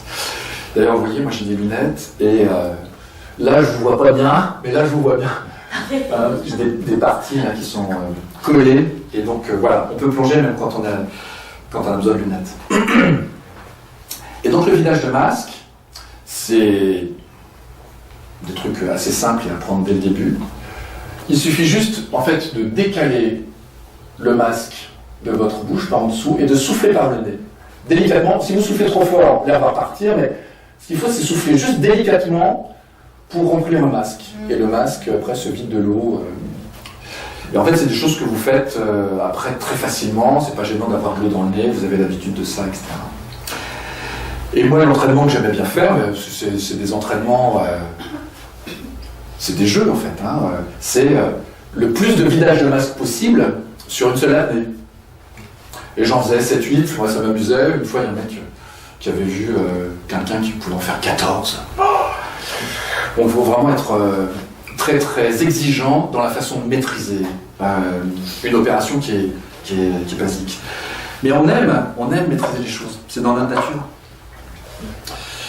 Et voilà. Et de voir aussi, c'est pas mal. Et là, de la même façon, cette exigence-là qu'on a nous, et qui est naturelle, et qui est même ludique, on aime assurer, on aime maîtriser le truc. Oui, ça se retourne contre nous, parce qu'on utilise contre nous notre plaisir à être exigeant, à maîtriser les choses. Je suis dans une boîte, c'est un plateau téléphonique, où les gens répondent, bien sûr, à des gens qui ont des problèmes. Et donc sur le plateau, les personnes ont 9 appels à l'heure en termes d'indicateurs et en termes de résultats. Ils doivent répondre à 9 appels à l'heure. Ils ont 120 secondes pour raccrocher. Ça se calcule à la seconde. Ils doivent citer 2 fois le nom de la personne. Ils doivent reformuler le besoin du client 2 fois aussi. Enfin, le truc est d'une précision incroyable, comme si on avait besoin de ça pour pouvoir maîtriser l'entretien téléphonique. Enfin, et comme je suis chez ce client-là, c'est le chef d'équipe qui m'explique ça, et puis il me dit en fait, les gens ils sont tous malades, ils sont tous en arrêt maladie, il y a 30% d'absentisme. C'est normal, hein. Enfin, on est tellement démobilisé, tellement sclérosé, qu'on n'a plus aucune latitude, aucune liberté. Bien sûr, les mecs tombent comme des mouches. Les mecs sont malades, ils sont en arrêt maladie. Et moi je me disais, mais qu'est-ce que je fous là? Moi j'étais là en train d'accompagner quelqu'un pour qu'il réussisse à faire tourner son plateau. Mais la question elle n'était pas là. Il avait le droit d'absolument rien changer. Même il m'a dit, quand j'étais à leur place, je faisais jamais ça. Nous aussi on est instrumentalisés. Hein. Les gens qui sont dans le conseil, les formateurs, on est instrumentalisés pour maintenir une situation là-dessus, et puis on va juste dire, si le cadre a été mieux formé, il saurait se démerder dans cette situation-là. Et puis le 4e point, c'est fragiliser les managers. Avoir des techniques qui permettent de fragiliser les managers. On a parlé des entretiens annuels, c'est une super technique pour fragiliser les gens. Surtout quand on leur dit j'aime beaucoup ce que tu fais, non mais j'ai confiance en toi, etc. C'est effrayant. Mais il y a des techniques qui sont aujourd'hui beaucoup plus bousculantes et qui sont censées être là pour nous aider. Par exemple le 360 degrés. Je ne sais pas si vous avez entendu parler de ça.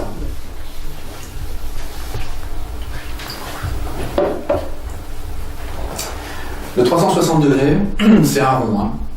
Le 360 degrés, ça veut dire que on va demander à plein de gens de vous juger.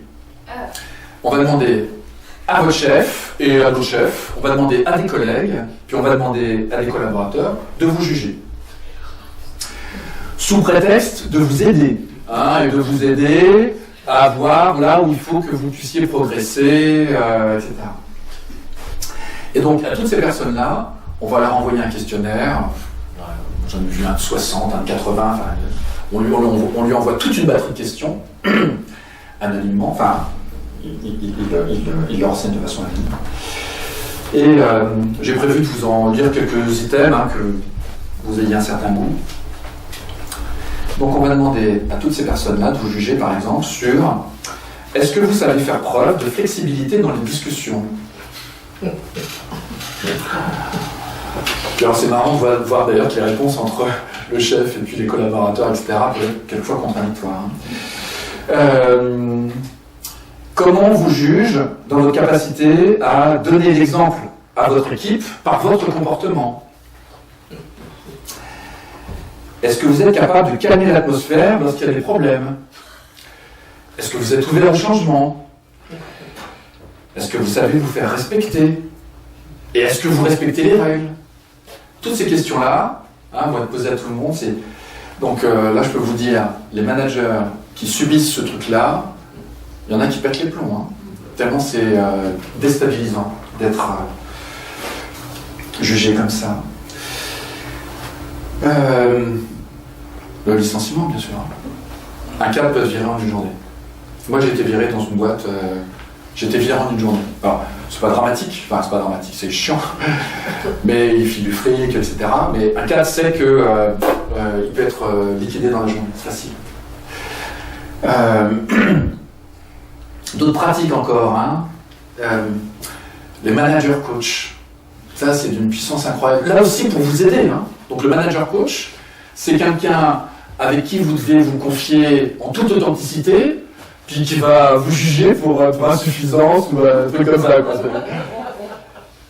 Là, c'est les 4 points qui font que les gens intègrent le contrôle. Et que les gens, en effet, sont aliénés. On ne veut pas être des esclaves, nous. Donc, comme on nous dit qu'on est libre de choisir, etc., on dit que c'est normal, qu'on est d'accord avec ça. Mais on est formaté très jeune. On est dressé très jeune. Moi, j'ai le souvenir d'une récré en maternelle, où j'ai passé toute une récré avec le scotch sur la bouche. Bon, il y a plein de conférences gesticulées sur l'école, et franchement, ça vaut le coup. Mais on est vraiment dans cette continuité, on apprend, on est dressé, et puis pour ceux qui survivent, le système économique continue le dressage.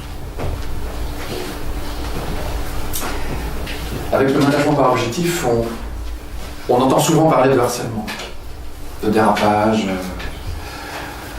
et puis c'est sous prétexte que y a des gens malhonnêtes, maladroits, etc. Ce qui arrive ou pervers, ce qui arrive certainement. Mais là encore, en préparant cette conférence, je suis tombé sur un bouquin passionnant d'un historien qui s'appelle Johan Chapoutot. Le bouquin s'appelle « Libre d'obéir ». Et en fait, c'est un historien qui a travaillé sur les pratiques managériales dans le Troisième Reich. Et c'est très déconcertant, parce que moi, la croyance que j'avais, c'est que dans le Troisième Reich, ça devait être, je vois qu'une tête, des process extrêmement précis, et tous ceux qui dérogent sont éliminés de façon extrêmement brutale, etc. Et en fait, pas du tout. Pas du tout. Les pratiques managériales du temps du Troisième Reich étaient très très similaires à notre management par objectif. Il y avait un objectif et t'es libre, fais comme tu veux. Bon, l'objectif il faut l'atteindre, mais t'es libre. Alors, dans le système nazi, t'es le sauveur de la race. Et donc vous imaginez, t'as comme objectif je sais pas quoi, et t'es le sauveur de la race et t'es libre, fais ce que tu veux. Nous, c'est pas le sauveur de la race, dans le management par objectif, dans le monde moderne. C'est le sauveur de l'actionnaire. Mais t'es libre. T'es libre pour sauver l'actionnaire. Donc, qu'il y ait des gens qui soient dans le harcèlement, enfin, qu'il y ait des pervers, ça, il y en a. Mais qu'il y ait des gens qui soient dépassés, etc., et basculent dans le harcèlement, c'est lié à ces pratiques-là. Le mec le dignitaire nazi, qui a développé toute cette pratique managériale, s'appelle Reinhard Heune, en fait, n'a pas été inquiété après la guerre. Et il a monté une école de management, il a formé entre 600 à 700 000 Allemands à ces pratiques managériales, au management par objectif. Donc, voilà. Je sais pas comment. Je sais pas comment clore ce truc sur le management, mais ouais, remplacer la révolte par l'acceptabilité. On s'en veut que ça merde. On s'en veut que ça merde plutôt que questionner le système, alors que c'est un système producteur de saloperies.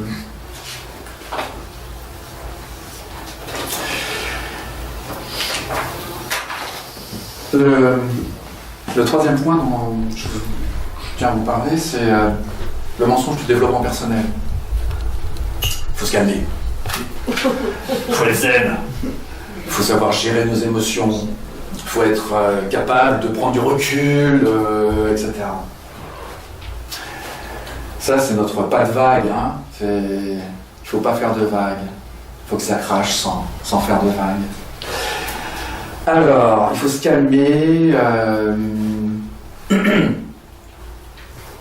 En plongée. C'est pour ça que je ne savais pas trop répondre à certaines remarques là-dessus.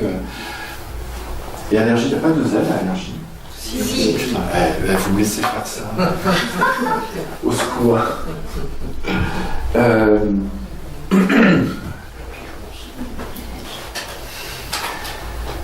Quand on est très profond, en plongée, quand on est très profond, au-delà de 40 mètres, qu'il n'y a pas de visibilité, peu de visibilité, qu'on voit à une dizaine de mètres, qu'il y a du courant, qu'il fait froid.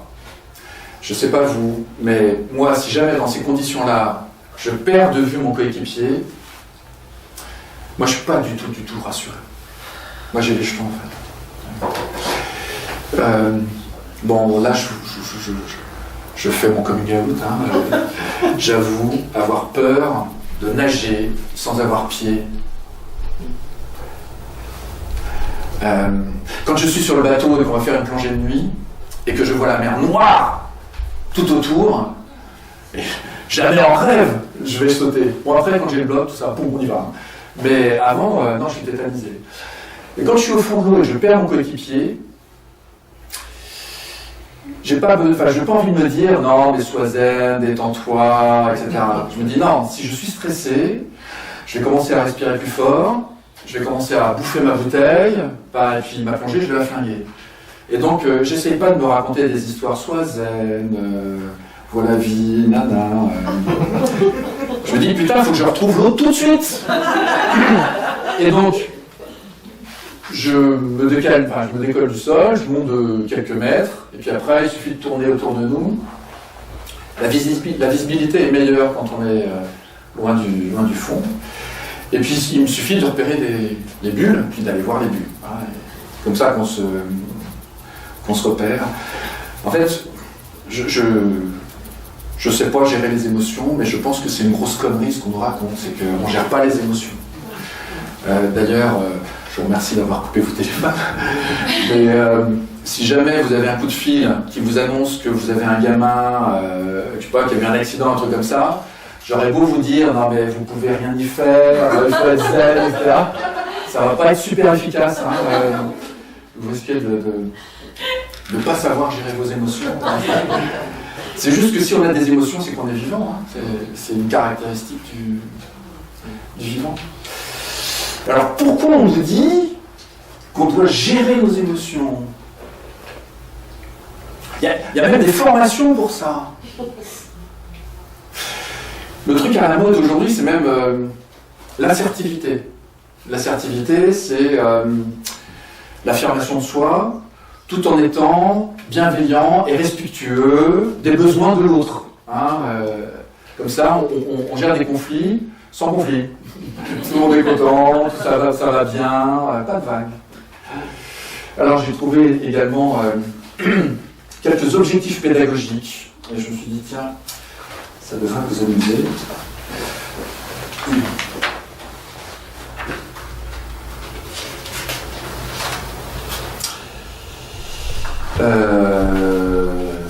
Putain, c'est pas vrai. Sois zen. Comment? J'avais quelques objectifs pédagogiques à vous lire, et parce que j'ai trop bien préparé, je l'ai perdu.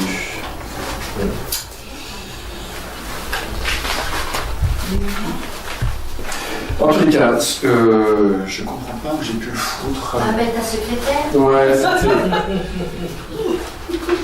Comment c'est possible?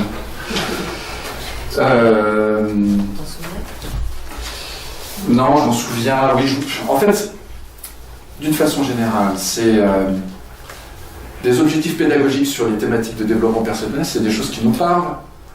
Hein, mais c'est des projets de toute une vie. Arriver à, je sais pas moi, être plus zen, je n'en sais rien, mais arriver à développer sa propre confiance en soi, c'est un sujet qui est... Personne ne peut être contre ça. On est tous d'accord. C'est des sujets qui sont passionnants. Bordel.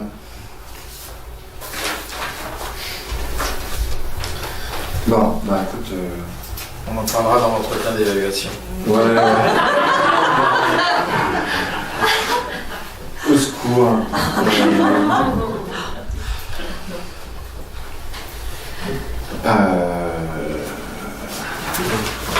Bon, c'est bien d'avoir des notes, mais c'est bien de les avoir rangées aussi. Donc je vous ai listé quelques objectifs pédagogiques qu'on voit dans les formations en assertivité, et en effet, c'est des thématiques de cette nature-là. Hein. Comment faire une critique constructive, comment faire face à un comportement irresponsable, etc. Et je vais même vous donner un type d'outil qu'on utilise dans ces formations. Il y a un outil qui est génial, ouais, qui est l'outil justement de faire une critique constructive. En fait, faire une critique constructive, c'est... comment je pourrais vous dire ça? C'est comment pousser à bout quelqu'un en toute courtoisie. Est-ce que c'est possible d'avancer le tableau, s'il te plaît? Merci. Alors, l'outil s'appelle le desk. Le desk, c'est pour décrire les faits. Oui, vous avez envie de dire quelque chose de... Il y a un scud à quelqu'un. Décrire les faits, exprimer ses émotions, chercher des solutions, et puis conclure de façon positive. Donc c'est important. Donc, décrire les faits. Alors par exemple, c'est... tu as remis le dossier avec 2 jours de retard, alors que tu m'avais dit que tu l'avais remis dans les délais. Ça, c'est les faits. Je suis très déçu. Il vaut mieux dire je suis très déçu que je suis contrarié. Parce que je suis contrarié, ça sera à la limite, ça concerne la tâche, mais je suis déçu, c'est la personne que je bouscule là. Je dis, c'est beaucoup plus blessant. Que comptes-tu faire? Et bien sûr, une fois que tu auras fait l'effort de mettre en place ça, bah, on pourra travailler dans de meilleures conditions, je pourrai à nouveau avoir confiance en toi. Donc ça, c'est un desk. Alors, moi, je m'amusais à leur montrer, parce que là, il y a des failles, en fait, dans le truc. Je m'amusais à transmettre des outils d'autodéfense et savoir démonter les outils de la domination. Donc, il y a 2 faiblesses là-dedans. C'est qu'en fait, un manager, c'est rare qu'il parle des faits. Il vous dira toujours un truc du style je te sens pas très motivé actuellement, écoute, t'es toujours à la bourre, et je comprends jamais ce que tu me dis, enfin, etc. Il dit des trucs comme ça. Ils sont jamais les faits. Donc c'est pas compliqué. Niquer les faits. Bon non, pourquoi tu dis ça? Bah, sur quoi tu ce matin? Bah, sur quoi tu t'appuies pour dire ça? Bah, nier les faits en toute mauvaise foi. Hein, et après, là aussi il y a une faiblesse. C'est que je vous ai dit, les managers, ils sont déconnectés, ça les fait chier la réalité. Donc il dit bah pourquoi t'as pas fait ça? Il aurait dû faire, enfin t'aurais dû faire ça, etc. Parce qu'ils n'imaginent pas qu'il y ait des situations où on soit dans ce qu'on appelle des modes dégradés. Un mode dégradé, c'est que ça se passe pas comme prévu. Tu paumes une feuille avec les objectifs pédagogiques, des trucs comme ça. C'est ça le mode dégradé.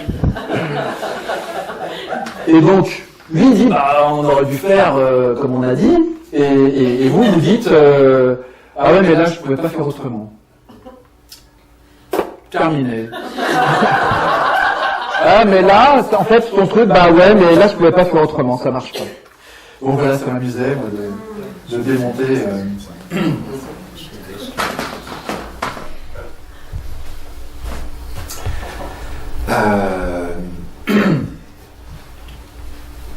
Donc il y a ces formations-là.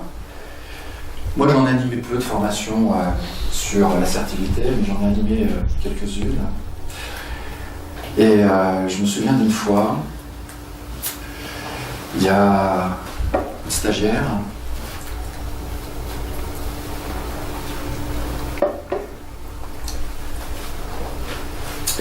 qui nous explique qu'elle est gestionnaire HLM et que sur ce métier-là, pour pouvoir faire son boulot correctement, elle gère à peu près 500 dossiers. C'est ça le job.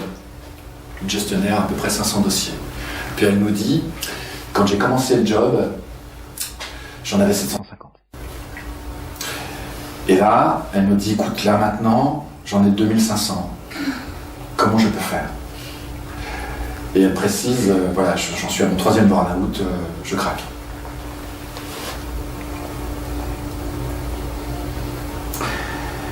Moi, je suis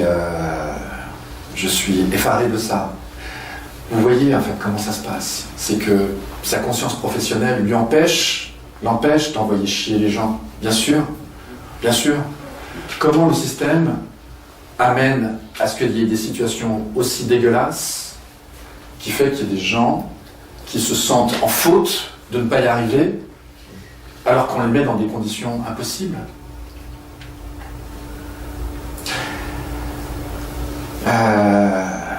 C'est notre conscience professionnelle en fait qui fait que on fait des burn-out. En fait, on se sent comme une chose à optimiser. Et elle vient, elle, à une formation en assertivité, parce que voilà, on l'a inscrite et on lui dit bon, bah, 2500 dossiers, fastoche, tu fais une formation à l'assertivité, puis tout ira bien. Dans la formation professionnelle, une vraie responsabilité là-dedans.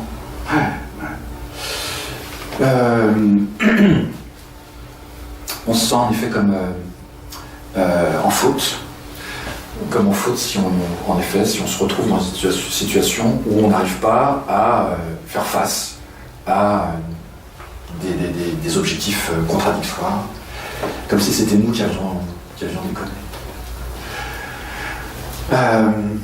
Mais c'est pas étonnant parce qu'en fait on est bombardé de slogans, le stoïcisme est dans toutes les revues de psychologie qu'on voit, etc. On est bardé d'injonctions là-dessus. Alors aujourd'hui c'est beaucoup le stoïcisme, donc on dit si tu ne peux rien faire ou si tu ne peux pas agir dans la situation, à ce moment-là, change ta représentation de la situation, puis ça ira mieux. Bon, si t'es emmerdé au boulot, change ta représentation du boulot, tu vas voir, fastoche, ça va être tout baigne. C'est ça le message qu'on passe. Alors on dit, apprends à être zen, tu vas méditer pour être plus détendu, pour être plus calme, gérer... Mais tout ça, c'est juste des pratiques qui font qu'on va culpabiliser si on n'y arrive pas. C'est comme ça que ça marche. Ouais, remplacer la révolte par la culpabilité. Vous voyez, ce qui est très intriguant sur le développement personnel, c'est que on n'en a pas besoin dans les entreprises. Puisque si les gens n'adhèrent pas, c'est pas gênant, on les oblige après. Donc pourquoi mettre en place des méthodes qui vont faire adhérer les gens si en fait on n'en a rien à foutre qu'ils adhèrent? C'est bien parce que, mais ça c'est ma conviction, c'est bien parce que c'est une technique d'aliénation.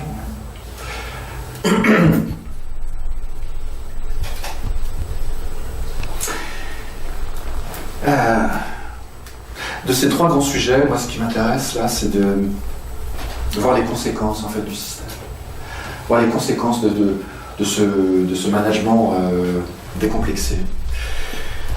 J'habite à Compiègne, j'ai découvert ça il Il y a des coupes rases dans la forêt de Compiègne.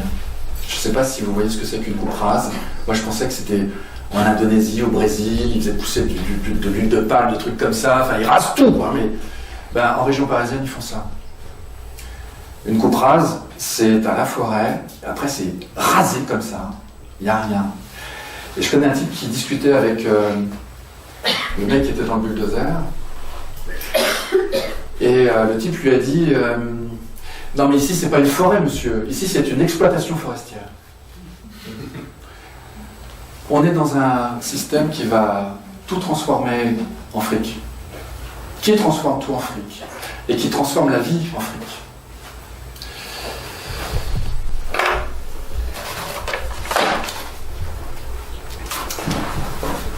Je voulais vous montrer quelques images. Et c'est pas des images de plongée.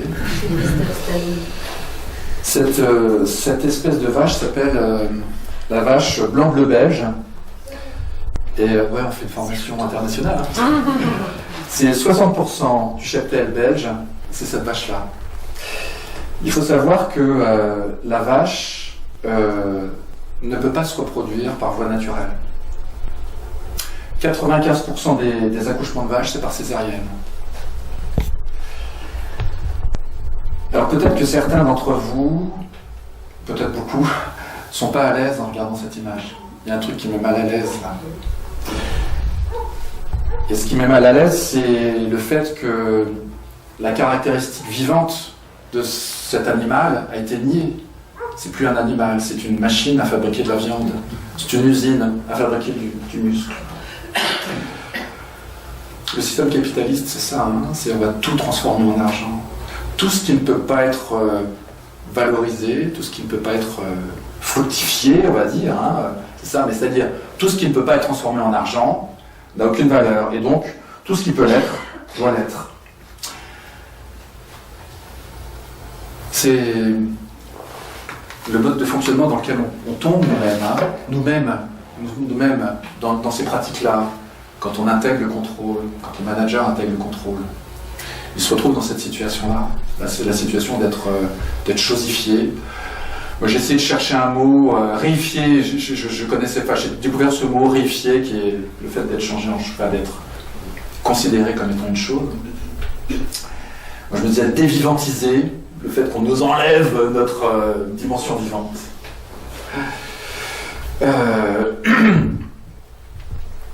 C'est la finalité du système qui nous entoure. Alors ce qui est très délicat, c'est que nous, en effet, on est aliénés au système, et que ce système de domination, en fait, s'appuie sur des rapports de domination, mais quand on rentre dans l'intimité de notre physiologie, il se passe un truc assez délicat, c'est que quand on est en situation de domination, on se shoot à une hormone du plaisir, on se shoot à la dopamine, qui est une hormone du plaisir. C'est pour ça que c'est délicat, les rapports de domination. C'est que les rapports de domination nous apportent un certain plaisir. Et c'est d'ailleurs pour ça que dans les bandes de copains, etc., il y a quelquefois des gens qui sont un peu leaders, des gens qui sont un peu suiveurs. Enfin, des rapports de domination, il y en a tout le temps, et c'est normal. Dans une forêt, les arbres n'ont pas tous la même taille.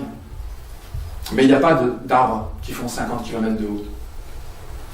Ça veut dire que quand les rapports de domination ne sont pas pris en considération dans les organisations, ça veut dire qu'il y a une organisation qui travaille au profit de quelques-uns, là oui, on peut avoir des situations de démesure totale.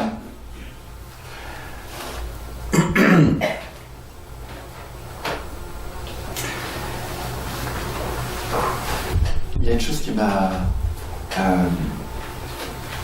touché il y a quelques années, quand j'ai découvert qu'en Nouvelle-Zélande, ils avaient mis en place des lois pour empêcher des non-résidents de Nouvelle-Zélande d'acheter des propriétés en Nouvelle-Zélande.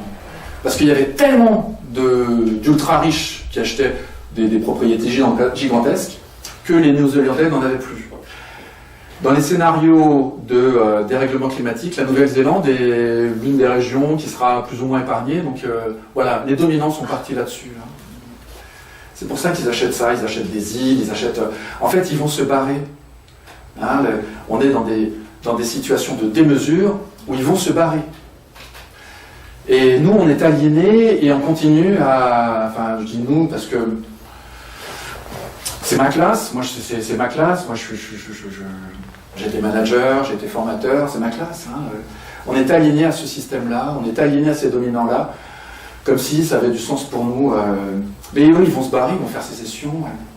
Et ils sont d'un cynisme atroce. Ouais. Tout ce que je vous raconte là, c'est pas des situations absurdes, hein. C'est ce qu'on appelle des signaux faibles. Bien sûr, les exemples sont peut-être pour certains extrêmes, mais j'en ai 1000 comme ça. C'est des signaux faibles qui sont des signaux faibles qui illustrent le fonctionnement de notre système. Hein. On est dans un système qui va nous chosifier, comme l'environnement et nos aliments. Alors c'est vrai que moi je suis un peu amer là-dessus et sûrement que dans les plongées, je me coupe de cette dimension-là pour essayer de rester dans un monde un peu idéalisé. Et donc je voulais vous montrer, je vous ai parlé de plongée, je voulais quand même vous montrer quelques photos que j'ai prises en plongée. Et voilà, pour faire rêver certains.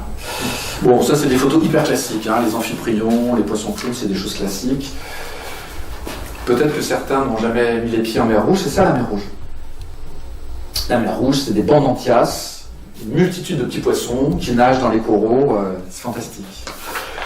Bon, là le tirage est un peu violent, mais maintenant vous comprenez pourquoi la mer Rouge s'appelle la mer Rouge. Hein,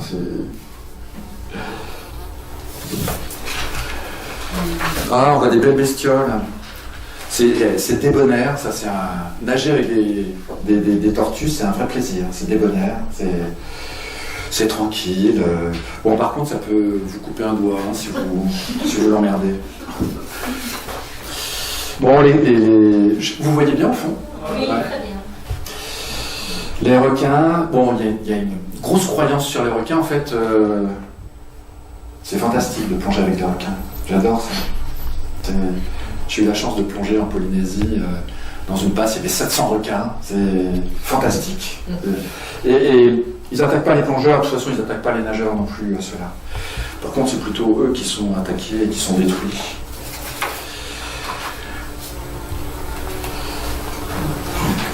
Les requins marteaux.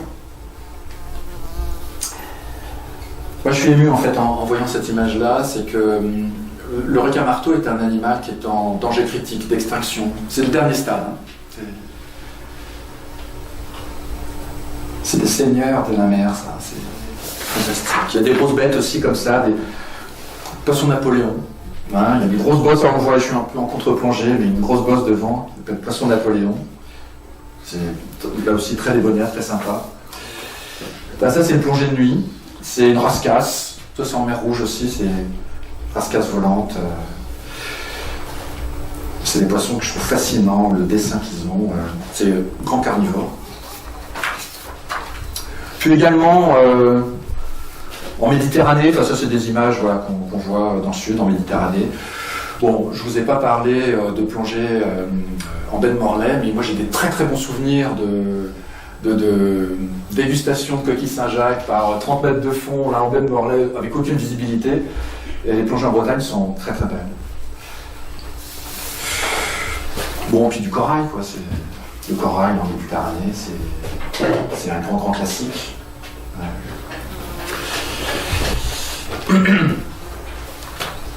Mais en effet, je pense à ces animaux, même le corail disparaît. Hein.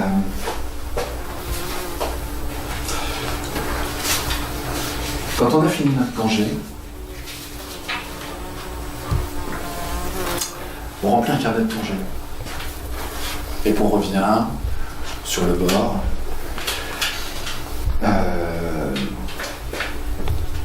Une fois qu'on est, voilà, avec notre équipement, etc., on remplit un carnet de plongée dans lequel on va noter quelques bricoles, on va noter le lieu, et puis surtout la profondeur et la durée. Et puis quelques observations. Alors là, j'ai noté superbe des homards, homards, poulpes, ah bah tiens, Perros-Guirec. Des homards, des poulpes sur un éboulis, faible visibilité, dans les laminaires. Vous voyez les laminaires, enfin, plonger dans les laminaires et se perdre dans les laminaires, pour un plongeur, c'est très très excitant.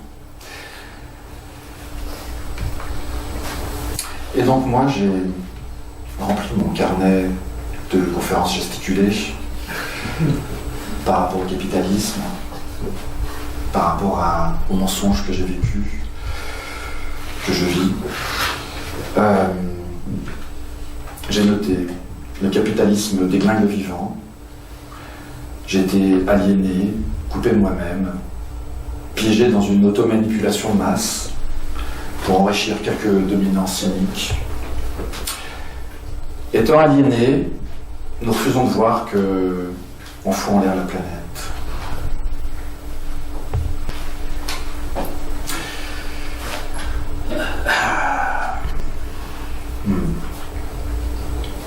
En fait, j'ai pas vu que ça dans la vie. J'ai pas vu que ça. J'ai pas vu que ça dans les plongées non plus.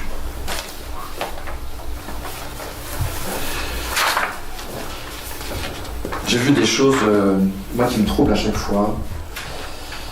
Je sais pas si vous voyez ce poisson-là, mais ce poisson-là s'appelle un poisson nettoyeur. Là, il est sur le corps d'un poisson qui s'appelle chirurgien, et il vient chercher des parasites. En fait, il vient nettoyer le poisson. Et les poissons, en fait, le savent.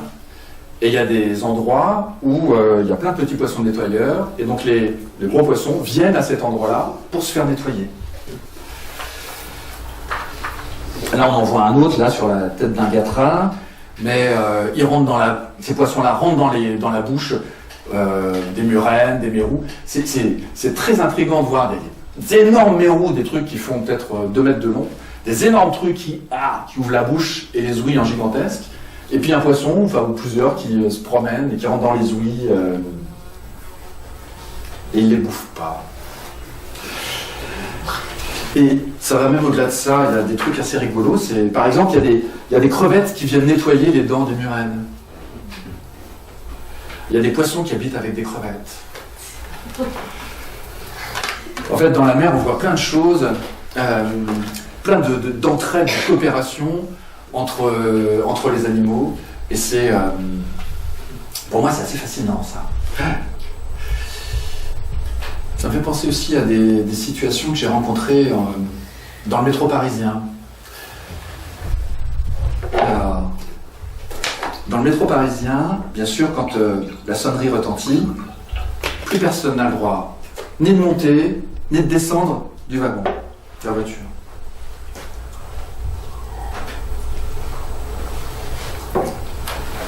Ça arrive pas très souvent, mais moi je l'ai déjà vu plusieurs fois.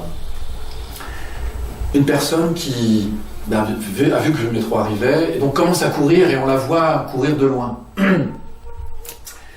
Et puis la sonnerie retentit, mais la personne n'est toujours pas arrivée dans la voiture. Et pendant qu'on entend la sonnerie, paf, il y a quelqu'un qui attrape la porte et qui la retient, le temps que la personne fasse les 2-3 pas et saute dans la voiture. Moi, à chaque fois que je vois ça, je recrois dans la nature humaine. Pourtant, ils se connaissent pas, ils se disent rien, enfin, ils disent merci à la limite. On a un sens naturel, on a un sens moral naturel. C'est notre empathie, en fait, c'est notre empathie qui fait que on voit que la personne galère, que nous, à sa place, on aimerait bien que quelqu'un nous tienne la porte, et voilà. Notre empathie n'est pas des choses qu'on apprend à l'école. Il n'y a pas besoin de formation, il n'y a pas besoin de ce genre de choses pour apprendre à avoir un comportement moral. C'est un sens au même titre que le sens auditif, la vue.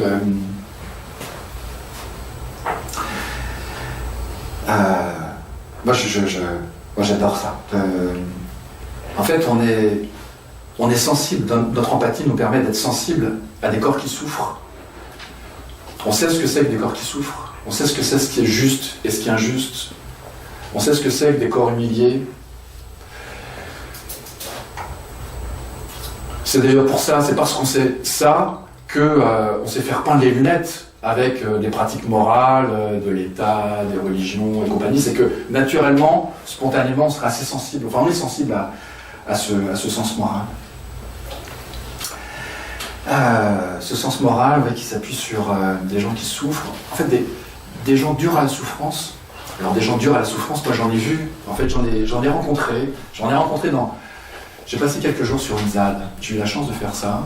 J'ai passé quelques jours sur une ZAD, où là en effet j'ai vu des corps durs à la souffrance, parce que les conditions de vie, une ZAD c'est une zone à défendre, comme Notre-Dame-de-Lande, qui a été peut-être la plus médiatisée.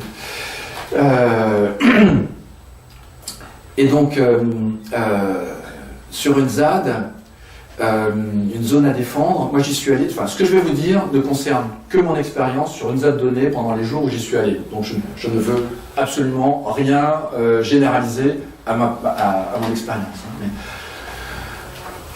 il y avait une quarantaine de personnes quand j'y étais, et tout le monde bouffait matin, midi et soir. Et donc moi je suis ingénieur, donc je me dis tiens, faire bouffer 40 personnes matin, midi et soir, c'est un vrai boulot, ça s'organise, faut faire la bouffe, etc. Et c'est pas une opération très simple.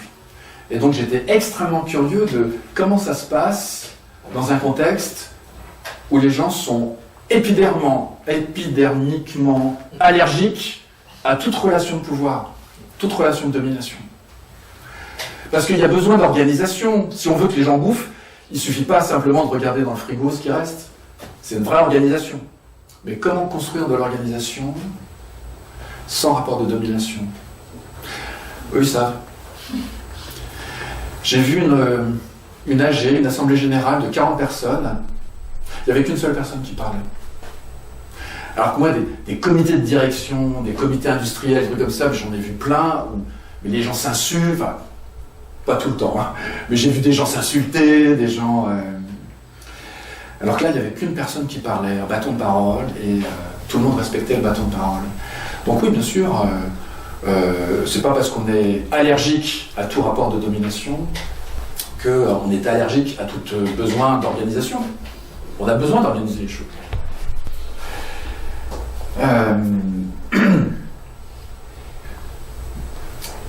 Mais en fait, on n'a pas besoin de chef. Dans nos organisations, dans notre job, dans nos boulots, on pense que les chefs, s'il n'y avait pas de chef, ce serait le bordel, mais c'est l'inverse. On n'a pas besoin de chef.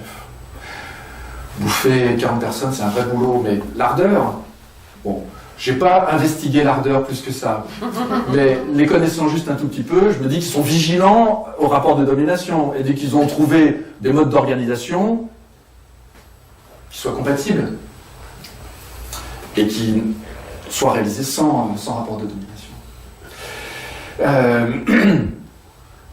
En fait, il y a des milliers d'entreprises dans le monde entier, il y en a des centaines en France, des entreprises qui fonctionnent sans hiérarchie. Alors je ne fais pas de la pub pour ça, je ne suis pas en train de dire c'est génial, le capitalisme rénové, etc. Non, on est toujours dans un monde économiquement non tenable, etc. Mais ce qui est intéressant derrière toutes ces entreprises qui fonctionnent sans organisation, sans hiérarchie, pardon, avec organisation mais sans hiérarchie, c'est que c'est juste, elles font la preuve que même dans un système capitaliste, on n'a pas forcément besoin d'une hiérarchie pour que ça marche. Pour ceux qui sont curieux de ça, moi je vous invite à aller voir sur internet une boîte qui s'appelle Favi, notez Favi juste. Et là encore, c'est plutôt de le voir sous forme... En gestion de projet, on parle de POC, de Proof of Concept. C'est-à-dire qu'on va prouver que le concept marche. Et donc on prouve que des organisations sans hiérarchie sont tout à fait efficaces.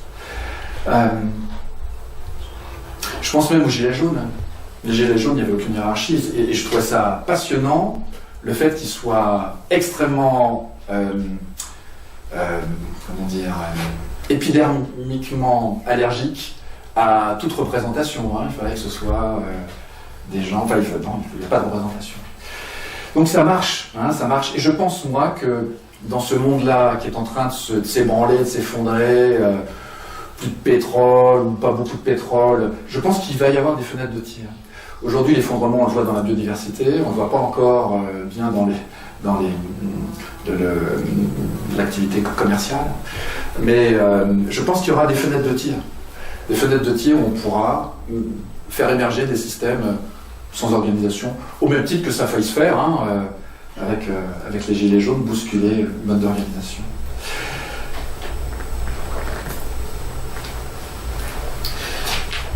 Je vous disais que on n'avait pas besoin de chef.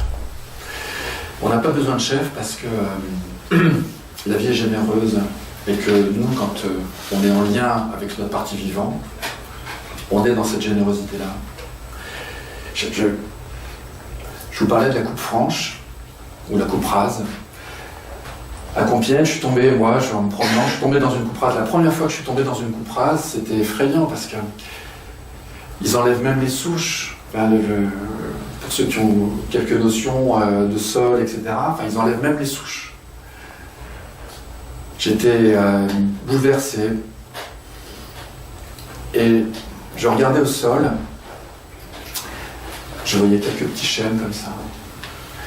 Et ça m'a bouleversé de me dire la générosité de la vie.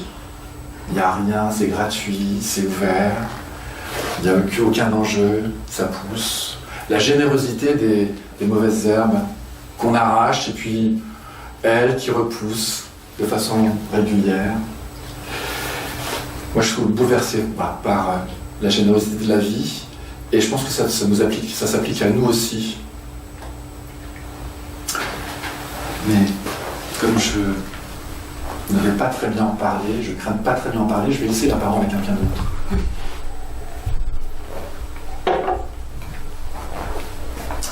Je vais laisser la parole à un précurseur de la culture anarchiste, Pierre Kropotkin. Certains le connaissent. Qui est mort, je crois, en 1920. Donc, c'est vraiment les précurseurs. Bakounine, peut-être ou non. Ils étaient à l'origine de cette réflexion-là. Et Kropotkin, c'est un mec qui a vécu une vie assez incroyable. Il a été exilé en Sibérie, il a été géographe. Alors j'ai noté parce que je n'ai pas tout retenu, mais géographe, explorateur, zoologiste, anthropologue, géologue, théoricien du communisme libertaire. Il a écrit un bouquin passionnant qui s'appelle L'Entraide et que je vous invite à lire. Parce qu'on voit qu'en fait, les croyances qu'on peut avoir sur une organisation efficace dans la compétition, heureusement qu'on a souvent des histoires de coopération. Il a écrit un autre bouquin qui s'appelle La morale anarchiste. Et donc ce que je vais vous lire est extrait de La morale anarchiste. La morale anarchiste, c'est un petit bouquin que vous pouvez très facilement trouver sur Internet. Un peu de pub. C'est gratuit, c'est en libre sur PDF. La morale anarchiste, il n'y a pas à l'acheter. Ça fait une quarantaine de pages. En plus, c'est jouissif. La façon dont il écrit, je trouve, est stimulante et jouissive. Ce n'est pas l'amour de mon voisin, que souvent je ne connais pas du tout, qui me pousse à saisir un seau d'eau et à m'élancer vers sa demeure en flammes. C'est un sentiment bien plus large, quoique plus vague, un instinct de solidarité humaine. Lutter, affronter le danger, se jeter à l'eau pour sauver non seulement un homme, mais un simple chat, se nourrir de pain sec pour mettre fin aux iniquités qui vous révoltent, se sentir d'accord avec ceux qui méritent d'être aimés, pour l'homme et la femme pleins d'énergie, de force, de vigueur, de jeunesse, c'est le plaisir de se sentir vivre. Si tu sens en toi la force de la jeunesse, si tu veux vivre, si tu veux jouir de la vie entière, pleine, débordante, alors sois fort, sois grand, sois énergique dans tout ce que tu feras, sème la vie autour de toi. Sème la vie autour de toi.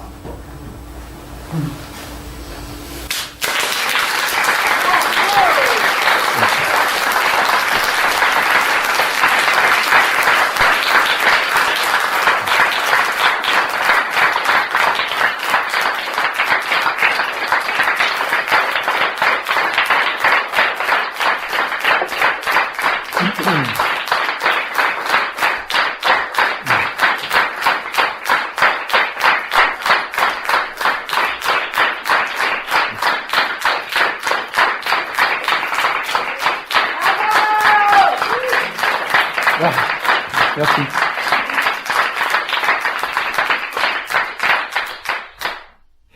Eh ben, écoutez, merci. Non, je suis très touché. Et puis c'était une première. Merci pour votre accueil.